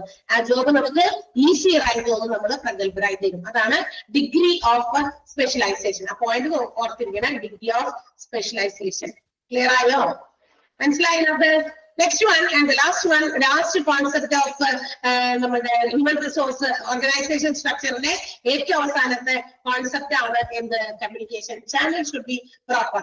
ഇനി എന്തെങ്കിലും കാര്യങ്ങൾ ഏതെങ്കിലും എന്താ പറയാ ലെവലിലേക്ക്, ഏതെങ്കിലും ഡിപ്പാർട്ട്മെന്റിലേക്കൊക്കെ എത്തിക്കാനുണ്ടെങ്കിൽ, ഏതെങ്കിലും ഡിപ്പാർട്ട്മെന്റിലെ എംപ്ലോയീസിലേക്ക് എത്തിക്കാനുണ്ടെങ്കിൽ അത് കൊടുത്തു വിടേണ്ട, അല്ലെങ്കിൽ ആരിലൂടെയാണ് ആ ഒരു കമ്മ്യൂണിക്കേഷൻ അവരിലേക്ക് എത്തേണ്ടത്, ആ ചാനൽ പ്രോപ്പർ ആയിരുന്നു. പ്രോപ്പർ ചാനലിലൂടെ അല്ലെങ്കിൽ it will not reach to the right person clearly. എന്ത് കാര്യമാണോ കമ്മ്യൂണിക്കേറ്റ് ചെയ്യാൻ ശ്രമിച്ചത് അത് ചിലപ്പോൾ കൃത്യമായിട്ട് ആളിലേക്ക് കൃത്യതയോടെ എത്തൂല. പല രീതിയിലും മാറ്റി മറിഞ്ഞൊക്കെ നമ്മൾ പല കളികളോ എന്താ കണ്ടിട്ടുണ്ടാവും ഗെയിമൊക്കെ. എന്തെങ്കിലും ഒരു കാര്യം, ഒരു ആക്ഷനോ അല്ലെങ്കിൽ എന്തെങ്കിലും കാണിച്ചു കൊടുത്തിട്ട്, അല്ലെങ്കിൽ ഒരു കാര്യം കാണിച്ചു കൊടുത്തിട്ട് ഫ്രണ്ടിലേക്ക് നാളെ കാണിച്ചു, അടുത്ത ആളത് ചെയ്തു വരുമ്പോൾ അതിങ്ങനെ തീർന്ന് എന്താ പറയാ വളരെ സിമ്പിൾ ആയിട്ടുള്ള ഒരു സാധനമായിട്ട് മാറും. കാരണം അത് കറക്റ്റ് ആയിട്ടല്ല അവിടേക്ക് കമ്മ്യൂണിക്കേറ്റ് ചെയ്ത് പോയിരിക്കുന്നത്. അല്ലെ? വീഡിയോസ് കണ്ടിട്ടില്ലേ നിങ്ങള്? കണ്ടിട്ടില്ല? ഉറങ്ങണോ? കണ്ടിട്ടുണ്ടോ? വീഡിയോസ് കണ്ടിട്ടുണ്ടോ? ആരുമില്ലെന്ന് തോന്നുന്നത്. ഞങ്ങൾ അങ്ങനെ ഫോണൊന്നും കാണാത്ത ആൾക്കാരാണ്. ഓക്കെ, ഒരാൾ കണ്ടിട്ടുണ്ട്. Very good. അപ്പൊ അങ്ങനെയുള്ള കാര്യങ്ങൾ നമ്മൾ കൂടുതൽ നമ്മൾ എന്ത് ചെയ്യാണ്, ആ ഒരു കമ്മ്യൂണിക്കേഷൻ കൊടുക്കുന്നത് നല്ല രീതിയിലാണെങ്കിൽ തീർച്ചയായിട്ടും അത് നല്ല രീതിയിലേക്ക് അത് റിസീവ് ചെയ്യുന്ന ആളുകളിലേക്ക് എത്തും. നമ്മളുടെ കമ്മ്യൂണിക്കേഷൻ ചാനൽ അതെങ്ങനെയൊക്കെയാ പറഞ്ഞത്, ഇതൊക്കെ ശരി അങ്ങനെ ചെയ്തോളോട്ടോ എന്ന് പറഞ്ഞ് നമ്മൾ ഒരാളോട് പറയുന്നു. ആ ആൾ മറ്റൊരാളിലേക്ക് കൊടുക്കുമ്പോൾ എന്ത് പറ്റിയോ, ചിലപ്പോൾ അങ്ങനെ കുറച്ച് പോയിട്ടുണ്ടാവും, ബാക്കിയുള്ള കാര്യമൊക്കെ അങ്ങോട്ടേക്ക് കമ്മ്യൂണിക്കേറ്റ് ചെയ്തേക്കണം. അപ്പൊ അത് താഴേക്ക് എത്തുമ്പോഴേക്കും അല്ലെങ്കിൽ എത്തേണ്ട റിയൽ പേഴ്സന്റെ കയ്യിലേക്ക് എത്തുമ്പോഴേക്കും അതിന്റെ പകുതി മുക്കാലും പോയിട്ടുണ്ടാവും. അപ്പൊ ഇവര് പറയും ഇങ്ങനെയല്ല നമ്മൾ ഉദ്ദേശിച്ചത്, ഇതിന്റെ പകുതി പോലും ആയില്ല, അല്ലെങ്കിൽ ഇത് അതിനോട്ട് എനിക്ക് ഈ ഒരു ജോലിയല്ല നിങ്ങളിൽ നിന്ന് ഞാൻ പ്രതീക്ഷിച്ചതെന്നൊക്കെ പറയുമ്പോൾ എനിക്ക് ഇങ്ങനെയാണ് കമ്മ്യൂണിക്കേഷൻ കിട്ടിയെന്നൊക്കെ പറഞ്ഞിട്ട് കാര്യമുണ്ട്. അപ്പൊ communication channel from the top to the lower level എവിടെ വരെയുള്ളതാണെങ്കിലും ചാനൽ പ്രോപ്പർ ആയിരിക്കണം. ചാനൽ പ്രോപ്പർ ആണെങ്കിൽ നമുക്ക് പല രീതിയിലുള്ള കാര്യങ്ങളും ഒഴിവാക്കാൻ സാധിക്കും. അങ്ങനെയൊക്കെ എന്താണ് നമ്മുടെ ഓർഗനൈസേഷൻ സ്ട്രക്ചറിന്റെ കോൺസെപ്റ്റുകൾ ഇതൊക്കെയാണ്. Task, accomplishment or personal satisfaction, delegation of authority, proper span of supervision, degree of specialization and communication channel should be proper. അതില് ആ delegation of authority ആണ് ഞാൻ അണ്ടർലൈൻ ചെയ്യാൻ പറഞ്ഞത്. ക്ലിയർ ആയോ? ക്ലിയർ ആണല്ലോ? Next one and the next heading human resource planning ആണ്. ഇത് നമ്മൾ ഹ്യൂമൻ റിസോഴ്സിനെ കുറിച്ച് പ്ലാൻ ചെയ്യാൻ പോകണം കേട്ടോ. അതായത് ഒരു ഓർഗനൈസേഷനിൽ എംപ്ലോയീസിനെ എങ്ങനെയൊക്കെയാണ് റിക്രൂട്ട് ചെയ്യുന്നത്, അല്ലെങ്കിൽ ജോലിക്ക് അവർക്ക് സെലക്ഷൻ ചെയ്യുന്നത്, അങ്ങനെയൊക്കെ കുറെ കാര്യങ്ങളിലേക്ക് എത്തണം. അതിന് നമ്മൾ ആദ്യം തന്നെ വേഗം തന്നെ കുറെ ആൾക്കാർ കടന്നു പറഞ്ഞിട്ട് വേഗം പോയിട്ട് എന്താ പറയാ അവിടുത്തെ ജോലിക്കാരെ പിടിച്ചുകൊണ്ട് വരുന്നത് അല്ല ശരി. അതിന് വേണ്ടിയിട്ട് they have to make a proper planning regarding the human resource. അല്ലെ? ഹ്യൂമൻ റിസോഴ്സിനെ കുറിച്ച് നേരത്തെ കൂട്ടി ഒന്ന് പ്ലാൻ ചെയ്യണം. കുറെ കാര്യങ്ങളൊക്കെ മനസ്സിലാക്കി അവലോകനം ചെയ്ത് എസ്റ്റിമേഷൻസ് നടത്തി പ്ലാനിങ് ചെയ്താൽ മാത്രമേ ഹ്യൂമൻ റിസോഴ്സസ് എത്ര വേണമെന്നും അത് എവിടെയൊക്കെ എങ്ങനെയുള്ള ക്വാളിറ്റി ഉള്ളവര് ഒക്കെ വേണമെന്നൊക്കെ നമുക്ക് അറിയാൻ പറ്റുള്ളൂ. അപ്പൊ നമുക്കറിയാം ദ മോസ്റ്റ് വാല്യുബിൾ അസറ്റ്, വീണ്ടും എടുത്ത് പറയാണ്, ഏറ്റവും ഇമ്പോർട്ടന്റ് ആയിട്ടുള്ളതും ഏറ്റവും വാല്യുബിൾ ആയിട്ടുള്ള ഒരു അസറ്റുമാണ് human resource when compared to money and other physical equipments. മറ്റേതെങ്കിലും തരത്തിലുള്ള മെഷീൻസോ എക്യുപ്മെന്റുകളോ അല്ലെങ്കിൽ പണമോ വെച്ച് കമ്പയർ ചെയ്യുമ്പോൾ ഏറ്റവും പ്രധാനപ്പെട്ട വിലയേറിയ ഒരു ആസ്തി, ഒരു അസറ്റ് എന്ന് പറയുന്നത് ഹ്യൂമൻ റിസോഴ്സ് തന്നെയാണ്. നമ്മുടെ കയ്യിൽ ഇഷ്ടംപോലെ കാശുണ്ട്, കാശിന്ന് കിട്ടാനും വലിയ കുഴപ്പമൊന്നുമില്ല. കാരണം എന്താ, ഒരുപാട് ഫിനാൻഷ്യൽ ഇൻസ്റ്റിറ്റ്യൂഷൻസിൽ ലോൺ കൊടുക്കുന്നുണ്ടേ, എന്തിന്റെയൊക്കെ സെക്യൂരിറ്റിയിൽ നമുക്ക് ലോൺ കിട്ടും. അപ്പൊ കാശുണ്ട്, ക്യാപിറ്റൽ, അതായത് ഇൻവെസ്റ്റ്മെന്റ്, നമ്മുടെ ബിസിനസ് നടത്താനുള്ള മൂലധനം ഉണ്ട്. പിന്നെ ഇതൊക്കെ കാശുണ്ടെങ്കിൽ നമുക്ക് എന്ത് മെഷീനറീസും അസറ്റ്സും ഒക്കെ വാങ്ങിക്കാൻ പറ്റും. പക്ഷേ ക്വാളിഫൈഡ് ആയിട്ടുള്ള എഫിഷ്യന്റ് ആയിട്ടുള്ള എംപ്ലോയീസിനെ കിട്ടുക എന്നുള്ളത് ഇച്ചിരി അതിനേക്കാളൊക്കെ ബുദ്ധിമുട്ടുള്ള കാര്യമാണ്. കാശ് കൊടുത്താൽ കിട്ടാത്ത അസറ്റുകളില്ല, അതുപോലെ എക്യുപ്മെന്റുകളില്ല, മെഷീനറീസ് ഇല്ല. എന്നാൽ ഹ്യൂമൻ റിസോഴ്സ് എന്ന് പറയുന്ന അസറ്റ്, ഇതുപോലുള്ള വാല്യൂബിൾ ആയിട്ടുള്ള അസറ്റ് കിട്ടാനായിട്ട് ബുദ്ധിമുട്ടാണ്. ആരെങ്കിലൊക്കെ ജോലിക്ക് കിട്ടാൻ മതി എന്ന് നമ്മുടെ ഒരു ഓർഗനൈസേഷനും ചിന്തിക്കില്ല. അവർക്ക് വേണ്ടത് എഫിഷ്യന്റ് ആയിട്ടുള്ള, ക്വാളിഫൈഡ് ആയിട്ടുള്ള, എനർജറ്റിക് ആയിട്ടുള്ള, സ്മാർട്ട് ആയിട്ടുള്ള എംപ്ലോയീസിനെ ഏത് ഓർഗനൈസേഷനും ആഗ്രഹിക്കുന്നത്. ഓക്കെ, ആഗ്രഹിക്കുന്നത് പോലെ പല ഓർഗനൈസേഷൻസും അതുപോലെ കിട്ടുന്നുണ്ട്. ചില ആളുകൾക്ക് അവർക്ക് കിട്ടുന്നില്ല. അങ്ങനെയുള്ള ആളുകളെ അത് പല കാരണങ്ങൾ കൊണ്ടാകാം. അപ്പൊ അത് പ്രോപ്പർ പ്ലാനിങ് ഇല്ലാത്തത് കൊണ്ടാകാം. സോ വാല്യൂബിൾ അസറ്റ് ആയിട്ടുള്ള ഹ്യൂമൻ റിസോഴ്സസ് തന്നെയാണ് ഒരു ഓർഗനൈസേഷന്റെ ഏറ്റവും വലിയ അസറ്റ് എന്ന് പറയുന്നത്. ഹ്യൂമൻ റിസോഴ്സ് അതുപോലെ തന്നെ അല്ലെങ്കിൽ മാൻ പവർ, രണ്ടും ഒരേ ടേം ആണ് കേട്ടോ. Human resource or man power planning എന്ന് പറയുന്നത് it is the most important management. ഈ ഹ്യൂമൻ റിസോഴ്സുകളെ മാനേജ് ചെയ്യുക എന്നുള്ളത് ഏറ്റവും ഇമ്പോർട്ടന്റ് ആണ്. ആൻഡ് അതെന്താണ് തീരുമാനിക്കുന്നത്? ഹ്യൂമൻ റിസോഴ്സ് മാനേജ്മെന്റിലൂടെ എന്താ വിചാരിക്കുന്നത്? It determines how an organization should move from its current manpower position to its future manpower position. അതായത് ഇപ്പൊ നമ്മുടെ മാൻപവർ പൊസിഷൻ എന്താണ്, എന്നാൽ നമ്മൾ ആഗ്രഹിക്കുന്ന നിലയിലുള്ള മാൻപവർ പൊസിഷൻ എത്രയാവേണ്ടതാണ് എന്നതിനെ കുറിച്ച് തീരുമാനിക്കുന്നതാണ് ഹ്യൂമൻ റിസോഴ്സ് പ്ലാനിംഗ് എന്ന് പറയുന്നത്. എന്ന് പറഞ്ഞാൽ കുറച്ചുകൂടി സിമ്പിൾ ആയിട്ട് പറഞ്ഞു കഴിഞ്ഞാൽ, ഇപ്പൊ ഒരു ഓർഗനൈസേഷനിൽ ഒരു 10 ജോലി, ഇപ്പൊ ഹോസ്പിറ്റലല്ലേ നമ്മളുടെ ഓർഗനൈസേഷൻ, നമ്മൾ പഠിക്കാൻ പോകുന്നതും അല്ലെങ്കിൽ നമ്മൾ ജോലിക്ക് കയറാൻ ഉദ്ദേശിക്കുന്നതും ഹോസ്പിറ്റൽസ് പോലെയുള്ള ഓർഗനൈസേഷനാണ്. ഒരു 500 ജോലിക്കാർ ഇപ്പൊ ഓൾറെഡി ഉണ്ട്, സ്റ്റാഫുകളൊക്കെ. അപ്പൊ ഏതെങ്കിലും ഒരു ഡിപ്പാർട്ട്മെന്റിൽ ചിലപ്പോൾ എന്തെങ്കിലും, ഇപ്പൊ ഞങ്ങളുടെ ക്ലീനിങ് സെക്ഷൻ ആണെന്ന് വിചാരിക്കുക, ഏറ്റവും ബോട്ടം ലെവലിലുള്ള ഒരു ഡിപ്പാർട്ട്മെന്റ് ആണ് ക്ലീനിങ് സെക്ഷൻ. അപ്പൊ അവിടെ ആ ക്ലീനിങ് സെക്ഷനിൽ ജോലിക്കാരുണ്ട്. പക്ഷേ കമ്പാരിറ്റീവ്ലി നമ്മൾ നോക്കുമ്പോൾ അവിടുത്തെ ജോലികള് ഒരു ദിവസം അത് കംപ്ലീറ്റഡ് ആകുന്നില്ല. Because of the deficiency of number of employees തന്നെ. അതായത് ആളുകളുടെ, ജോലിക്കാരുടെ എണ്ണം കുറവുള്ളത് കൊണ്ട് തന്നെ എന്ത് ചെയ്യുന്നത്, വൈകുന്നേരം ആകുമ്പോഴേക്കും ആ ഒരു ഡ്യൂട്ടി അല്ലെങ്കിൽ ആ ജോലി കംപ്ലീറ്റഡ് ആയിട്ട് നമുക്ക് കാണുന്നില്ല. ദാറ്റ് മീൻസ് ചില സ്ഥലങ്ങളിലെല്ലാം അൺക്ലീൻ ആയിട്ട്, അല്ലെ, ഭയങ്കര എന്താ പറയാ, ഹൈജീനിക് അല്ലാതെയൊക്കെ കാണപ്പെടുന്നു. ചോദിക്കുമ്പോ പറയുന്നത് ഞങ്ങൾ ചെയ്യുന്നില്ല, പക്ഷെ ഞങ്ങൾ അവിടെ വരെ എത്താനായിട്ട് ഞങ്ങൾക്ക് സമയം കിട്ടുന്നില്ല. ബിക്കോസ് ഞങ്ങൾ ഈ ഒരു ഓർഗനൈസേഷനിൽ ഇത്ര പേരുള്ളൂ. ഇത്രയും വലിയ ഹോസ്പിറ്റൽ പോലെയുള്ള ഓർഗനൈസേഷനിൽ എത്ര റൂംസ് ഒക്കെയാ, പേഷ്യൻസിന്റെ റൂമുകള്, വാർഡുകള്, ഡോക്ടേഴ്സിന്റെ റൂമുകള്, വാർഡുകള്, വരാന്ത, അതുപോലെ മറ്റു പ്ലേസസ് ഒക്കെ. ഇതൊക്കെ ക്ലീൻ ചെയ്യണമെങ്കിൽ ഈച്ച് ആൻഡ് എവറി ഡിപ്പാർട്ട്മെന്റിൽ 2 പേര് വെച്ചെങ്കിലും എന്താ പറയാ ക്ലീനിങ് സെക്ഷനിൽ വേണം. അപ്പൊ അത് അത്രയും അവൈലബിൾ അല്ല എങ്കിൽ അവിടെ വർക്ക് എപ്പോഴും എന്താകും, പെൻഡിങ് ആകും. അപ്പൊ നിലവിൽ ഒരു 10-50 വർക്കേഴ്സ് ഒരു ഹോസ്പിറ്റലിൽ ഉണ്ടെന്ന് വിചാരിക്കാം. But still the work is incomplete എന്ന് വിചാരിക്കാം നിങ്ങൾ. എന്നാലും ആ 50 വർക്കേഴ്സ് ജോലിക്കാരായിട്ട് അവിടെ ക്ലീനിങ് സെഷനിൽ ഉണ്ടെങ്കിലും ജോലി പൂർണ്ണമാകുന്നില്ല. ചില സ്ഥലങ്ങളൊക്കെ ഇപ്പോഴും അൺഹൈജീനിക് ആയിട്ടൊക്കെ കാണുന്നു. അതെന്തുകൊണ്ട് എന്ന് ചോദിച്ചപ്പോ നമ്പർ ഓഫ് എംപ്ലോയീസ് കുറവായത് കൊണ്ടാണ്. അപ്പോ ഇപ്പൊ നമ്മുടെ നിലവിലുള്ള എംപ്ലോയീസ് ഇത്രയാണ്, 50 ആണ്. And what is our future need? ഇനി എത്ര നമുക്ക് വേണം ഈ ഒരു ഇൻകംപ്ലീഷൻ ഇല്ലാതാക്കാൻ, അല്ലെങ്കിൽ നമ്മുടെ ജോലി കംപ്ലീറ്റഡ് ആക്കാൻ എത്ര ജോലിക്കാരെ കൂടി വേണ്ടി വരും എന്നുള്ളത് തീരുമാനിക്കുന്നത്. അതാണ്, അങ്ങനെയുള്ള കാര്യങ്ങളൊക്കെ തീരുമാനിക്കുക എന്നുള്ളതാണ് ഹ്യൂമൻ റിസോഴ്സ് പ്ലാനിങ് അല്ലെങ്കിൽ മാൻ പവർ പ്ലാനിങ് എന്ന് പറയുന്നത്. അപ്പൊ നിലവിലുള്ള മാൻ പവറിൽ നിന്ന് നമുക്ക് എത്രയാണ് ഇനി വേണ്ടത്, ആ വർക്ക് കംപ്ലീറ്റ് ആകാൻ, അല്ലെങ്കിൽ ആ വർക്ക് യാതൊരു രീതിയിലുള്ള കുഴപ്പമില്ലാതെ ഫുൾ ആയിട്ട് എഫിഷ്യന്റ് ആയിട്ട് കൈകാര്യം ചെയ്യാൻ എത്ര പേര് കൂടി വേണം, അതായത് ഫ്യൂച്ചർ നീഡ്സ് കൂടി കണക്കിലെടുത്തിട്ടാണ് നമ്മൾ ഹ്യൂമൻ പവറിനെ പ്ലാൻ ചെയ്യേണ്ടത്. അതാണ് എന്തെന്ന് വിളിക്കുക, ഹ്യൂമൻ റിസോഴ്സ് പ്ലാനിങ് അല്ലെങ്കിൽ മാൻ പവർ പ്ലാനിങ് എന്ന് വിളിക്കുക. ആൻഡ് അതെങ്ങനെയാണ് ചെയ്യുന്നത്? By providing right number of employees, right kinds of people at the right time, right place. തീർച്ചയായിട്ടും ഈ പറയുന്ന ആവശ്യങ്ങളൊക്കെ നമ്മൾ നിറവേറ്റുന്നത് കൃത്യമായ എത്ര എണ്ണം മാൻ പവർ വേണം, എത്ര ആളുകൾ വേണം, എങ്ങനെയുള്ള ആളുകൾ, എത്ര റൈറ്റ് കൈൻഡ് എന്ന് പറഞ്ഞാൽ എന്താ, എങ്ങനെയുള്ള ആളുകൾ എന്ന് പറഞ്ഞാൽ ആളുകളുടെ സ്വഭാവ സർട്ടിഫിക്കറ്റ് വാങ്ങിച്ചിട്ടാണോ? തീർച്ചയായിട്ടും അവരുടെ ക്വാളിഫിക്കേഷനും എക്സ്പീരിയൻസും വെച്ചിട്ടാണ്. അപ്പൊ എങ്ങനെയുള്ള എംപ്ലോയീസ് ആണ് ആവശ്യം, അത് ഏത് സ്ഥലത്തേക്ക്, ഏത് ഡിപ്പാർട്ട്മെന്റിലേക്ക് വേണം, ഏത് സമയത്തേക്കാണ് ഇവരെ ആവശ്യം എന്നൊക്കെ മനസ്സിലാക്കിയാണ് ഓർഗനൈസേഷൻ അതിനുവേണ്ട തീരുമാനങ്ങൾ എടുക്കേണ്ടത്. And it will provide a long range of benefit to the individual and also to the organisation. അങ്ങനെ കൃത്യമായി നല്ല രീതിയിൽ പ്ലാൻ ചെയ്താലേ അത് വലിയൊരു നേട്ടമാണ്. ആർക്ക് നേട്ടം?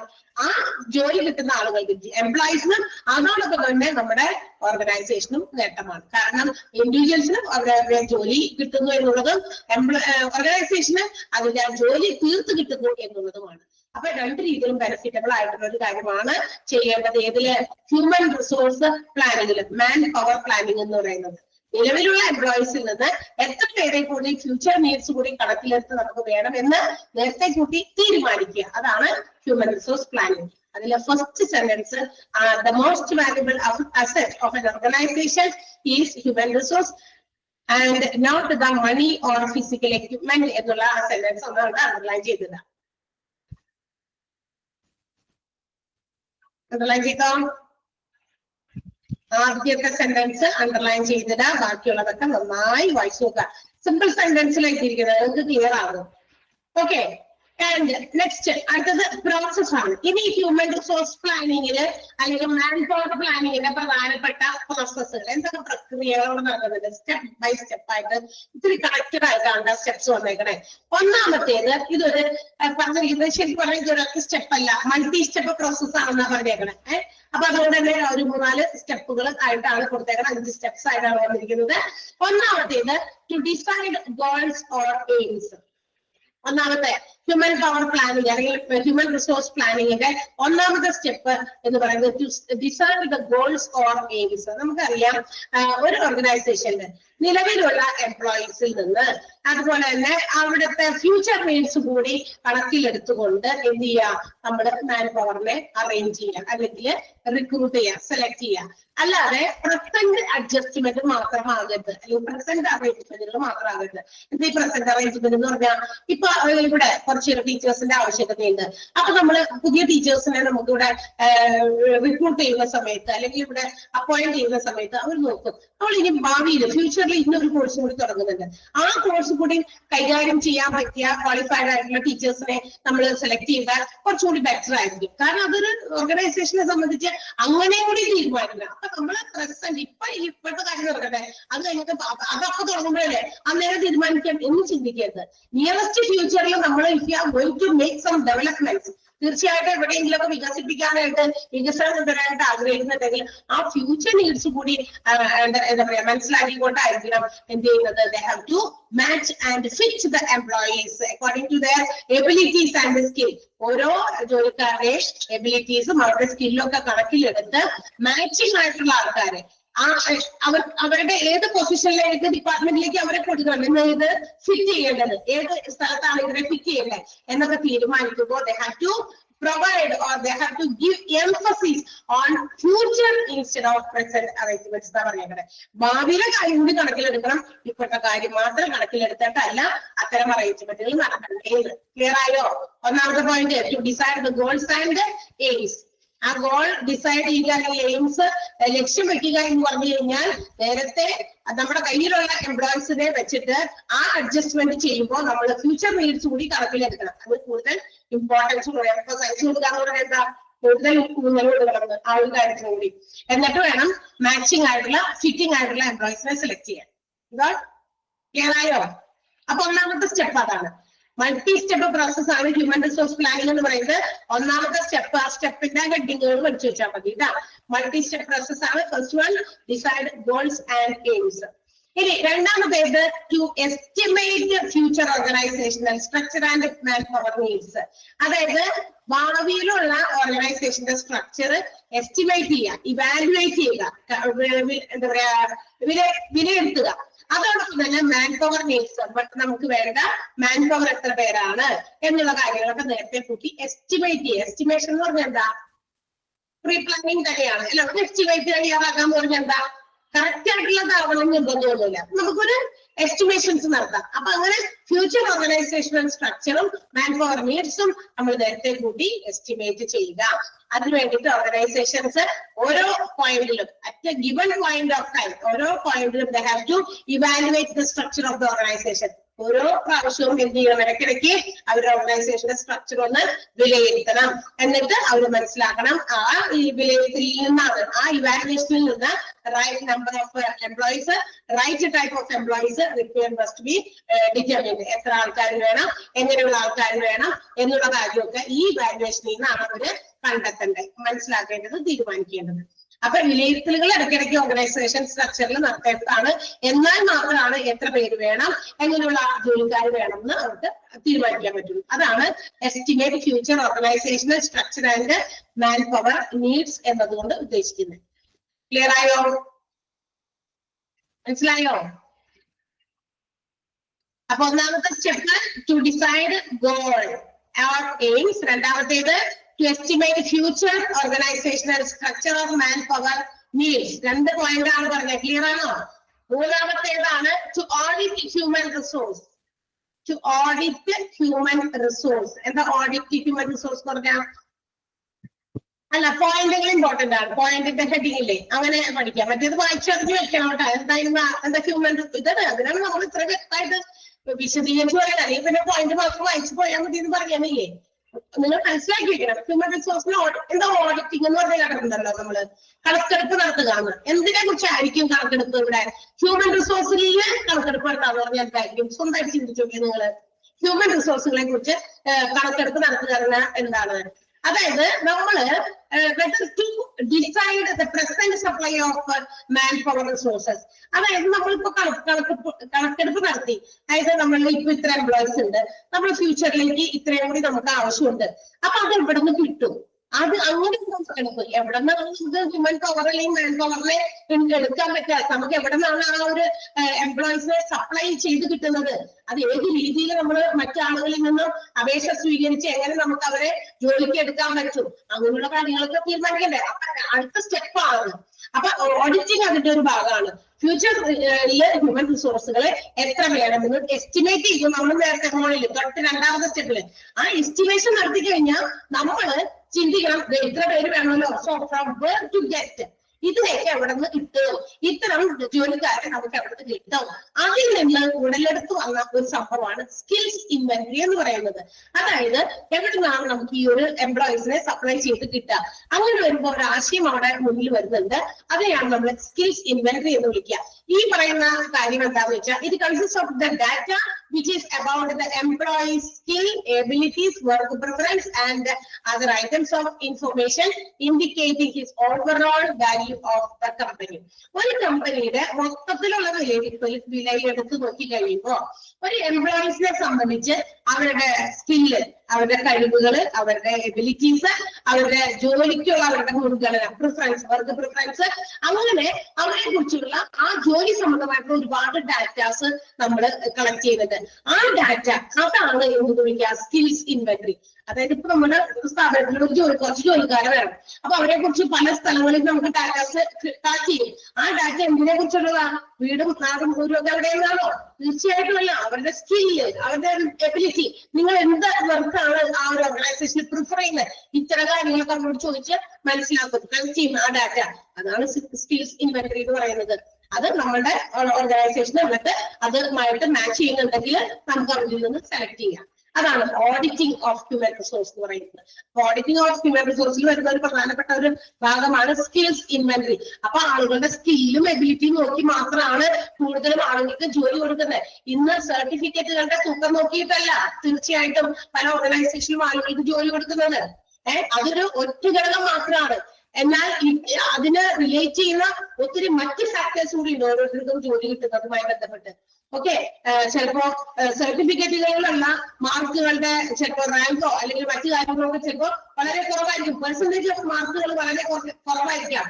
പക്ഷെ ചില ആളുകൾക്ക് കമ്പയർഡ് ടു അവരുടെ ക്വാളിഫിക്കേഷൻ വെച്ച് നോക്കുമ്പോൾ അവർക്ക് ഉണ്ടാകുന്ന സ്കില്ല് എബിലിറ്റീസ് ഒക്കെ വേറെ അതിന്റെ മടങ്ങ് കൂടുതലായിരിക്കും.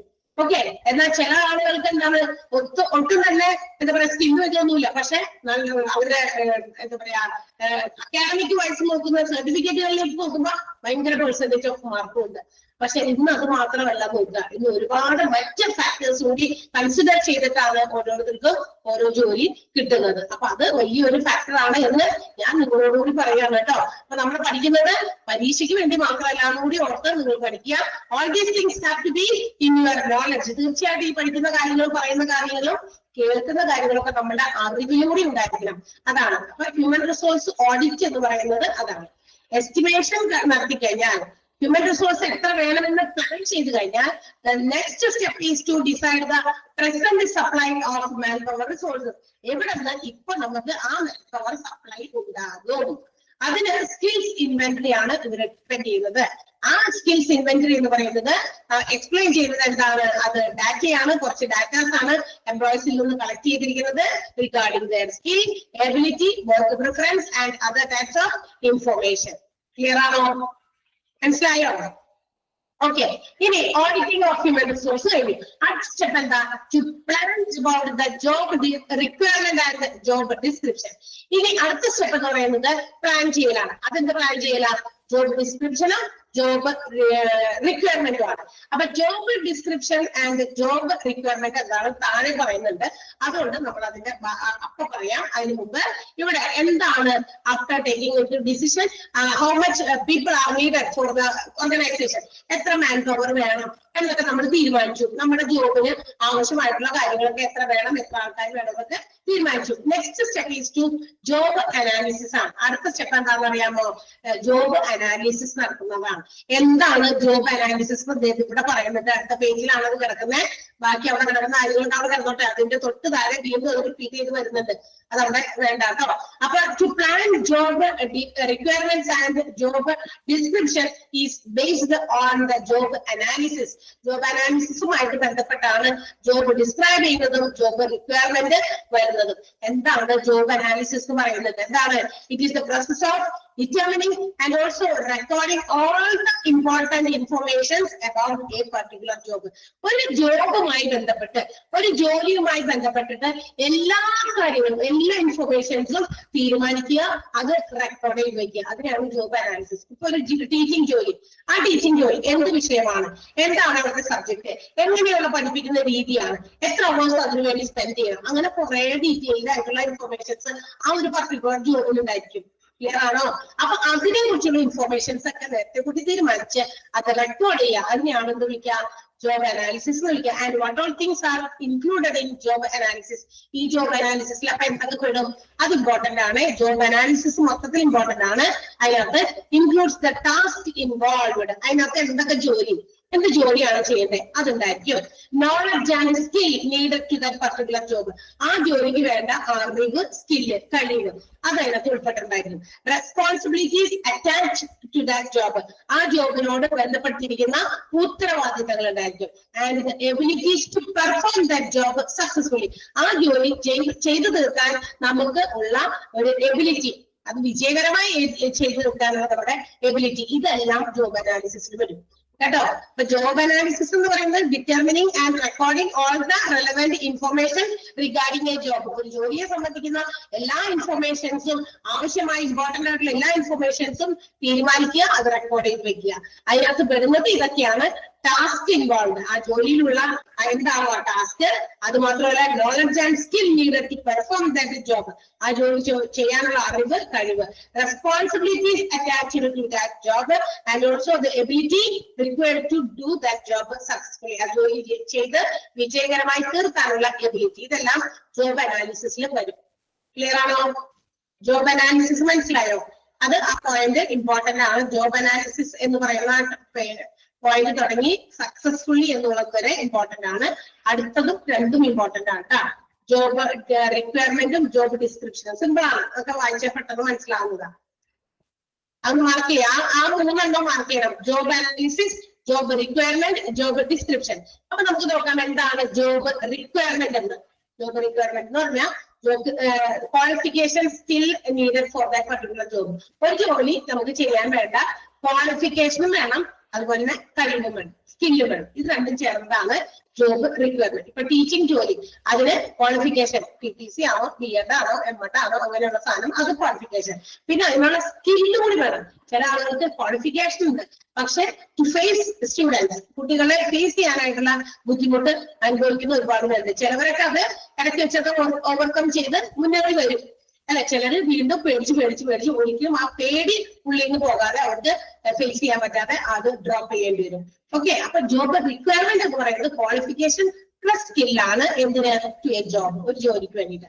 എന്നാൽ ജോബ് ഡിസ്ക്രിപ്ഷൻ എന്താ? ജോബ് ഡിസ്ക്രിപ്ഷനെ JD എന്ന് ഷോർട്ട് ചെയ്ത് പറയുന്നുണ്ട് കേട്ടോ.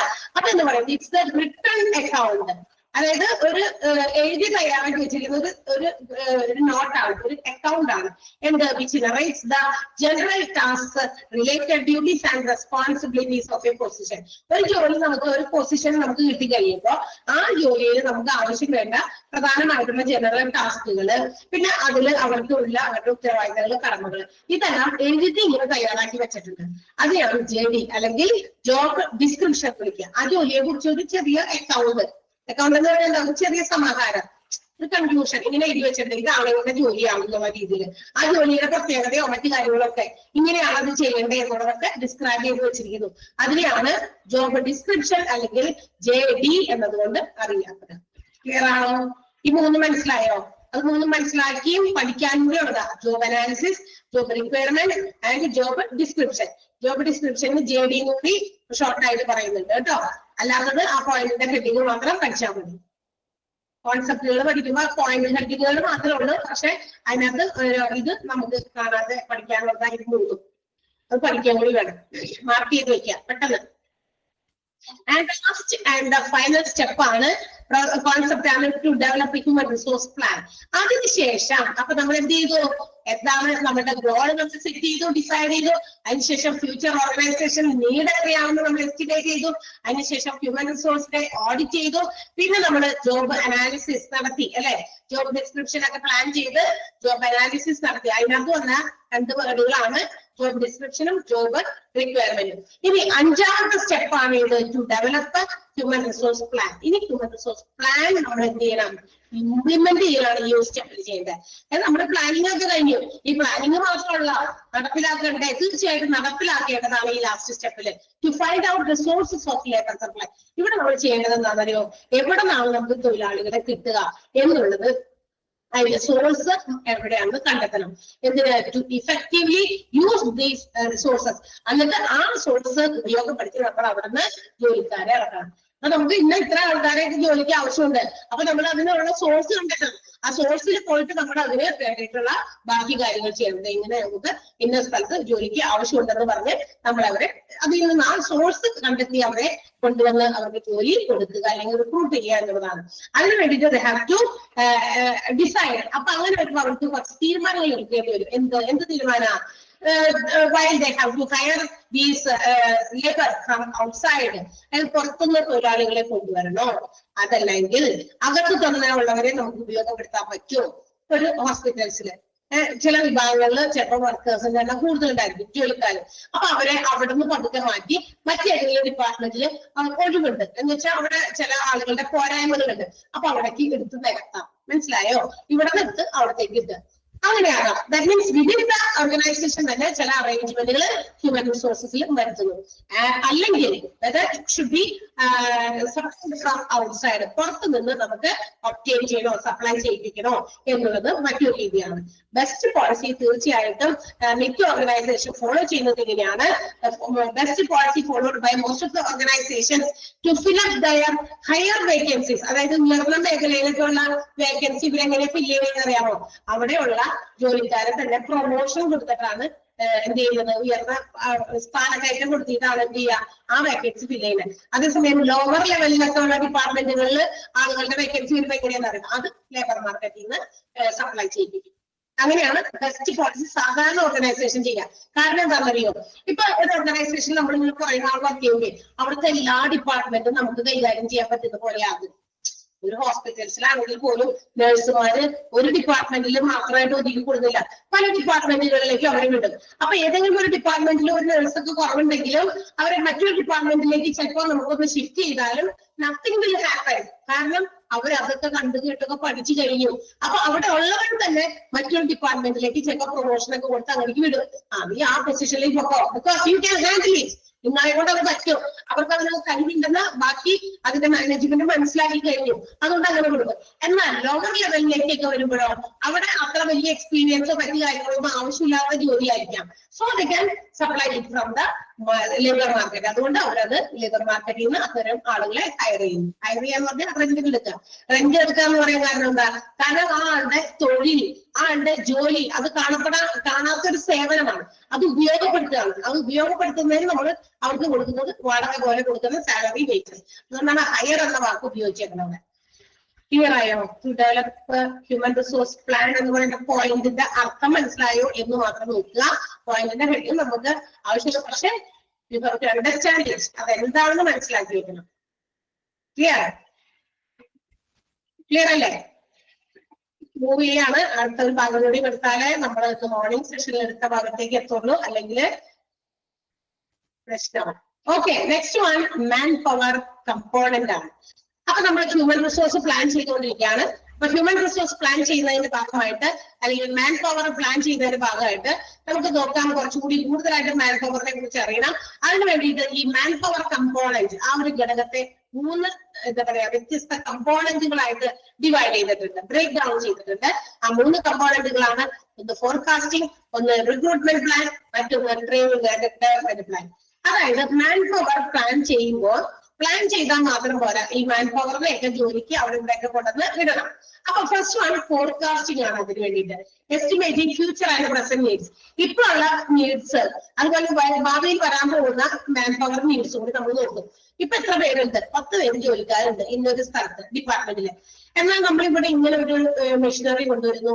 ഇപ്പൊ ഒരു കാർഡിയോളജി ഡിപ്പാർട്ട്മെന്റ് ആണെന്ന് വിചാരിക്കാം. അവിടെ ഒരു ഹാർട്ടുമായിട്ട് ബന്ധപ്പെട്ടിട്ടുള്ള ചില മെഷർമെന്റ്സ് നടത്താനായിട്ട് ഒരു പുതിയ വിദേശത്തു നിന്ന് ഒരു പുതിയ മെഷീനറി നമ്മൾ ഇമ്പോർട്ട് ചെയ്തിരിക്കുകയാണ് ആ ഒരു ഡിപ്പാർട്ട്മെന്റിലേക്ക്. So to operate that machine, ആ മെഷീൻ ഓപ്പറേറ്റ് ചെയ്യണമെങ്കിൽ അതിന് സ്കിൽഡ് ആയിട്ടുള്ള ഒരാളെ നമ്മൾ എന്ത് ചെയ്യണം?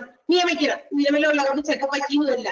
അപ്പൊ അങ്ങനെ ഒരാൾ, അപ്പൊ അതുകൂടി ചെയ്യാൻ പറ്റുന്ന ഒരാളെ നമുക്ക് ജോലിക്ക് എടുക്കണം. അപ്പൊ ഇപ്പൊ ഒരു 10 പേര് ഇപ്പൊ ഈ ഒരു ഡിപ്പാർട്ട്മെന്റ് വർക്ക് ചെയ്യുന്നുണ്ട്.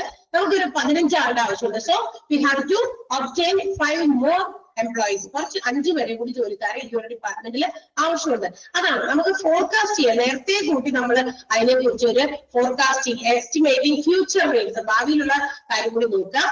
എന്നിട്ട് അവൈലബിൾ സ്റ്റോക്ക് എത്രയുണ്ടെന്ന് നോക്കുക. അതിനെയാണ് ഫോർകാസ്റ്റിംഗ്. ഇപ്പൊ കയ്യിൽ 10 ഉള്ളൂ, 15 വേണം. ഗ്യാപ്പ് ബിറ്റ്വീൻ നിലവിലുള്ളതും ആൻഡ് ഫോർകാസ്റ്റ് ചെയ്തിരിക്കുന്നതും നമ്മളൊരു ഗ്യാപ്പ് ഇല്ലേ? 10 പേരുള്ളൂ, 15 പേര് നമുക്ക് വേണം എങ്കിൽ ഒരു 5 പേരുടെ കുറവ് അവിടെയുണ്ട്. അതെവിടെ നടത്തും? നമ്മൾ അടുത്തതിനകത്ത് നടത്തും റിക്രൂട്ട്മെന്റ് പ്ലാൻ. രണ്ടാമത്തെ പോയിന്റില് റിക്രൂട്ട്മെന്റ് നടത്തും. ആ ഗ്യാപ്പ് നമ്മൾ ഫില്ല് ചെയ്യുന്നതാണ് റിക്രൂട്ട്മെന്റ് പ്ലാൻ. ഏത് ഗ്യാപ്പ്? ഫ്യൂച്ചർ നീഡ്സ് നമ്മൾ എസ്റ്റിമേറ്റ് ചെയ്തു, അവൈലബിൾ സ്റ്റോക്ക് നമ്മൾ കണ്ടെത്തി, and the difference between these two, എസ്റ്റിമേഷനും ഈ പറയുന്ന അവൈലബിൾ സ്റ്റോക്ക് തമ്മിലുള്ള ഗ്യാപ്പ്, അതിനെയാണ് നമ്മളിവിടെ എന്തെന്ന് വിളിക്കുക? വേക്കൻസി എന്ന് വിളിക്കുക. ആ വേക്കൻസിയിലേക്ക് എന്ത് നൽകണം? വേക്കൻസി അവിടെ ഇട്ടുകൊണ്ട് പറഞ്ഞു കഴിഞ്ഞാൽ കാര്യം നൽകില്ല. Vacancies have be fill. അത് ഫില്ല് ചെയ്യണം. എങ്ങനെ ഫില്ല് ചെയ്യും? By recruitment. അല്ല അതെന്താ റിക്രൂട്ട്മെന്റ് ഫില്ല് ചെയ്യണ്ടേ? അല്ലേ? അല്ലാതെ അവിടെ ഒഴിവുണ്ടെന്ന് പറഞ്ഞു തരുന്നിട്ട് കാര്യമില്ല. ചില സ്കൂളുകളിൽ എന്താ പറയാ ടീച്ചേഴ്സ് ചില മാസങ്ങളോളൊക്കെ ടീച്ചേഴ്സ് ഇല്ലാതെ ചില സബ്ജക്റ്റുകളൊക്കെ സബ്ജക്ട് അവിടെ ഉണ്ട്. പക്ഷെ ആ അവേഴ്സ് ടീച്ചേഴ്സ് അവിടെ ആ പ്രോപ്പർ വിഷയം പഠിപ്പിക്കാൻ വേണ്ടി ടീച്ചേഴ്സിനെ കാണുന്നില്ല. കുട്ടികൾ വരുമ്പോൾ ടീച്ചർ ലീവായിട്ട് കുറെ ദിവസമായി എന്നൊക്കെ കേൾക്കാൻ പറയുന്നത്. ഓക്കെ, അത് അവിടെ ആ ഒരു വേക്കൻസി അവിടെ ഫില്ല് ചെയ്തിട്ടില്ല. അതവിടെ ഇങ്ങനെ കിടക്കുകയാണ്. കാരണം ടീച്ചർ വരട്ടെ, വേറൊരാളെ കൊണ്ടുവന്നാൽ മറ്റേ ലീവ് എടുത്തിരിക്കുന്ന ടീച്ചർക്ക് സാലറി ഓൾറെഡി കൊടുക്കണം. ആളുടെ സാലറിയുടെ ഒരു പെർസെന്റേജ് ഓഫ് സാലറി കൊടുത്തിട്ട് മറ്റൊരാളെ ജസ്റ്റ് ആയിട്ട് കുറച്ച് ദിവസത്തേക്ക് നമ്മൾ ഒരു മാസത്തേക്കെങ്കിലും നിയമിക്കണമെന്നാണ്. പക്ഷെ അത് പ്രൊവൈഡ് ചെയ്യാൻ അവര് സമ്മതിക്കുന്നില്ല എങ്കിൽ അത് അവിടെ അങ്ങനെ വേക്കന്റ് ആയിട്ട് കിടക്കുന്നത്. വന്നിട്ട് എടുത്തോളാം, അത്ര തന്നെ അല്ലേ? അങ്ങനെ പാടില്ല. അത് അങ്ങനത്തെ ഇൻസ്റ്റിറ്റ്യൂഷനിൽ നടക്കും. കാരണം ഇന്ന് most of the students are going for home tuitions. So അതൊക്കെ അവരെങ്ങനെയെങ്കിലൊക്കെ മാനേജ് ചെയ്തോളൂ. ഓക്കെ, അതെന്തെങ്കിലും അവിടെ ഞാൻ ജസ്റ്റ് ഒരു ഉദാഹരണം അവിടെ ചേർത്തു മാത്രമേ. അപ്പൊ ഗ്യാപ്പ് ഫില്ല് ചെയ്യുന്നത് റിക്രൂട്ട്മെന്റിലൂടെയാണ്. ആൻഡ് നെക്സ്റ്റ് വൺ എന്താ? ട്രെയിനിങ്. അപ്പൊ ഈ ഗ്യാപ്പ് ഒക്കെ ഫില്ല് ചെയ്തു, റിക്രൂട്ട് ചെയ്തു. ആഫ്റ്റർ ദാറ്റ് ഇടയ്ക്കിടയ്ക്ക് നെസസറി ട്രെയിനിങ് ഡെവലപ്മെന്റ് പ്രൊസീജിയേഴ്സ് ഒക്കെ ചെയ്യണം, അല്ലെ? ഇടയ്ക്കിടയ്ക്ക് ട്രെയിനിങ് കൊടുക്കണ്ടേ? ഹ്യൂമൻ റിസോഴ്സസിനെ maximum can be utilised only by providing training. തീർച്ചയായിട്ടും അവരെ പരമാവധി ഉപയോഗപ്പെടുത്താൻ ട്രെയിനിങ്ങിലൂടെ പറ്റുള്ളൂ. വേണ്ട സമയത്ത് ആവശ്യത്തിന് അവർക്ക് ട്രെയിനിങ് പ്രൊവൈഡ് ചെയ്യുക. അതിനെയാണ് നമ്മൾ വിളിക്കുക മാൻ പവർ കമ്പോണന്റ്. അപ്പൊ മാൻ പവർ കമ്പോണന്റ് ഏതൊക്കെയാണെന്ന് ചോദിക്കാൻ സാധ്യതയുണ്ട്. 3 പോയിന്റുകൾ: forecasting, recruitment plan, training and development plan important ആണ്. അതൊന്ന് മാർക്ക് ചെയ്തേക്കാം. ആ പ്ലാനുകളുടെ പേരുകൾ മതി. അതിന്റെ വിശദീകരണം യു ഹാവ് ടു അണ്ടർസ്റ്റാൻഡ്. നിങ്ങൾ മനസ്സിലാക്കി വെക്കാം. ക്ലിയർ ആയോ? ക്ലിയർ അല്ലേ? ബുദ്ധിമുട്ടില്ലെങ്കിൽ അതെങ്ങനെ കണക്ട് ചെയ്ത് പറയുമ്പോൾ തന്നെ ആയി. അത് തന്നെ നേരത്തെ കൂട്ടി തീരുമാനിക്കുന്നു, പിന്നെ റിക്രൂട്ട് ചെയ്യുന്നു, പിന്നെ റിക്രൂട്ട് ചെയ്ത് കഴിഞ്ഞാൽ പിന്നെ കൊടുക്കേണ്ടത് ട്രെയിനിങ് ആണ്. എന്നാലേ ഹ്യൂമൻ റിസോഴ്സ് ഫുള്ളി യൂട്ടിലൈസ് ചെയ്യാൻ നമുക്ക് പറ്റുള്ളൂ. And next one is recruitment. 2 minute ഉണ്ട്. ആ രണ്ട് സെന്റൻസ് പറയുന്നത് റിക്രൂട്ട്മെന്റ് ആണ്. റിക്രൂട്ട്മെന്റ് എന്താണ്? റിക്രൂട്ട്മെന്റ് നമ്മൾ കേട്ടിട്ടുണ്ടല്ലോ, എപ്പോഴും നമ്മൾ കേൾക്കുന്ന ആൾക്കാരെ അവിടെ റിക്രൂട്ട്മെന്റ് നടത്തി ഇന്ന സ്ഥലത്ത് റിക്രൂട്ട്മെന്റ് ഉണ്ട്. നമ്മുടെ PSCക്ക് വേണ്ടിയിട്ടുള്ള തൊഴിൽ വാർത്താ പബ്ലിക്കേഷൻസിലൊക്കെ തൊഴിൽ രീതിയിലൊക്കെ നമ്മൾ റിക്രൂട്ട് ചെയ്തു എന്നൊക്കെ പറഞ്ഞിട്ടൊക്കെ വാർത്തകള് പരസ്യങ്ങൾ അല്ലെ, അതായത് റിക്രൂട്ട്മെന്റ് ഒഴിവ് എന്നൊക്കെ പറഞ്ഞിട്ടൊക്കെ കാണിക്കും. അപ്പൊ ഇതെന്താ? റിക്രൂട്ട്മെന്റ് എന്ന് പറഞ്ഞാൽ ഇതൊരു തരം കണ്ടെത്തലാണ്. എന്ത് കണ്ടെത്തുന്നതാണ്? ഡിസ്കവറിംഗ് ടാലന്റഡ് ആപ്ലിക്കൻസ്, അതായത് വളരെ കഴിവുള്ള ഉദ്യോഗാർത്ഥികളെ കണ്ടെത്തുന്ന ഒരു പ്രൊസീജിയർ ആണ് റിക്രൂട്ട്മെന്റ്. എന്തിനു വേണ്ടിയിട്ട്? For actual or expected organisational vacancies. ഒരു ഓർഗനൈസേഷനിൽ എന്തൊക്കെ വേക്കൻസീസ് വരുന്നുണ്ടോ, ഇപ്പോഴും ഭാവിയിൽ വരാനുള്ളതുമായിട്ടുള്ള വേക്കൻസീസിനെ മുന്നിൽ കണ്ടുകൊണ്ട് നിലവിലുള്ള വളരെ കഴിവുള്ള ഉദ്യോഗാർത്ഥികളിൽ നിന്നും ഒരു ആളുകളെ, നല്ല രീതിയിലുള്ള ആളുകളെ സെലക്ട് ചെയ്യുക, ഡിസ്കവർ ചെയ്യുക, കണ്ടെത്തുക എന്നുള്ളതാണ് റിക്രൂട്ടിംഗ് എന്ന് പറഞ്ഞു കഴിഞ്ഞാൽ. ക്ലിയർ ആയോ? സെന്റൻസ് ക്ലിയർ അല്ലേ? സെന്റൻസ് അണ്ടർലൈൻ ചെയ്തോ, അത് ഇമ്പോർട്ടന്റ് ആണ്. Recruiting means the discovering of talented applicants for actual or expected organizational vacancies. ഇനിയുള്ള ഭാഗമൊക്കെ എളുപ്പമുണ്ട്, ഇനി വലിയ ബുദ്ധിമുട്ടൊന്നുമില്ല, അത് സിമ്പിൾ ആണ്. നമ്മള് ഇവിടെ ഈ ഒരു എന്താ പറയാ സ്റ്റെപ്സ് റിക്രൂട്ട്മെന്റ് പ്രോസസ് അതിന്റെ സ്റ്റെപ്പ് പഠിക്കാനുള്ളൂ, വലിയ ബുദ്ധിമുട്ടൊന്നുമില്ല. ഓക്കെ, അപ്പൊ അതുകൊണ്ട് നിങ്ങൾ പേടിക്കേണ്ട. അടുത്ത സെന്റൻസ് കൂടി വീണ്ടും റിക്രൂട്ട്മെന്റിന് മറ്റൊരു രീതിയിൽ ഡിഫൈൻ ചെയ്തിട്ടുണ്ട്. Attracting potential employees and encouraging them to apply for the job in an organisation. അതായത് ഒരു ഓർഗനൈസേഷനിലേക്ക് ഉദ്യോഗാർത്ഥികൾ ഇങ്ങനെ എന്ത് ചെയ്യുക? അട്രാക്ട് ചെയ്യുക, ആകർഷിക്കുക. എങ്ങനെയാണ് ആകർഷിക്കുന്ന കാര്യം നമ്മൾ വേറെ പഠിക്കാൻ കേട്ടോ, അപ്പൊ അവിടെ പഠിക്കാം.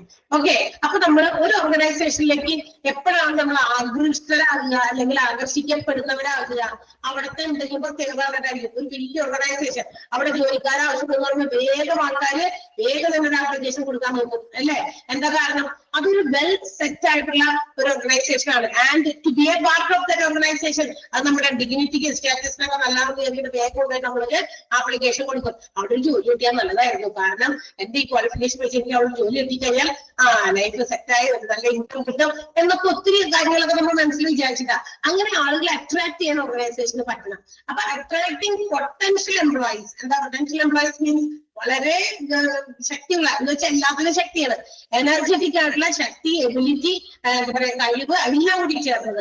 അങ്ങനെയുള്ള എംപ്ലോയീസിനെ, ജോലിക്കാരെ കണ്ടെത്തുക, അവരെ അട്രാക്ട് ചെയ്യുക. മാത്രമല്ല അവരെ അട്രാക്ട് ചെയ്ത് അവരെ കൊണ്ട് ഈ ജോലിക്ക്, ഈ ഓർഗനൈസേഷനിലേക്ക് ആപ്ലിക്കേഷൻ അയപ്പിക്കുക. അങ്ങനെ ഒരു പ്രോത്സാഹനം, ഒരു എൻകറേജ്മെന്റ് കൊടുക്കുക. അതിനെ കൂടിയാണ് റിക്രൂട്ട്മെന്റ് എന്ന് വിളിക്കുക കേട്ടോ. ആ 2 സെന്റൻസും അണ്ടർലൈൻ ചെയ്ത് വെച്ചേക്കാം. 2 റിക്രൂട്ടിങ്ങും റിക്രൂട്ട്മെന്റും 2 സെന്റൻസും ആയിട്ട് എഴുതിയിട്ട് അത് രണ്ടും ഒന്ന് മാർക്ക് ചെയ്ത് വെക്കാം. ക്ലിയർ ആണല്ലോ അല്ലെ? റിക്രൂട്ടിങ്ങും റിക്രൂട്ട്മെന്റും മനസ്സിലായില്ലേ? 2ഉം അടയാളപ്പെടുത്തി വെക്കുക. ഓക്കെ, എത്ര വരെ നമ്മൾ എടുക്കുന്നുള്ളൂ. സോ അതുവരെയുള്ളതൊക്കെ പഠിക്കാൻ പറഞ്ഞത് പഠിക്കുക, വായിക്കാൻ പറഞ്ഞത് വായിക്കുക, നന്നായി വായിക്കണം കേട്ടോ.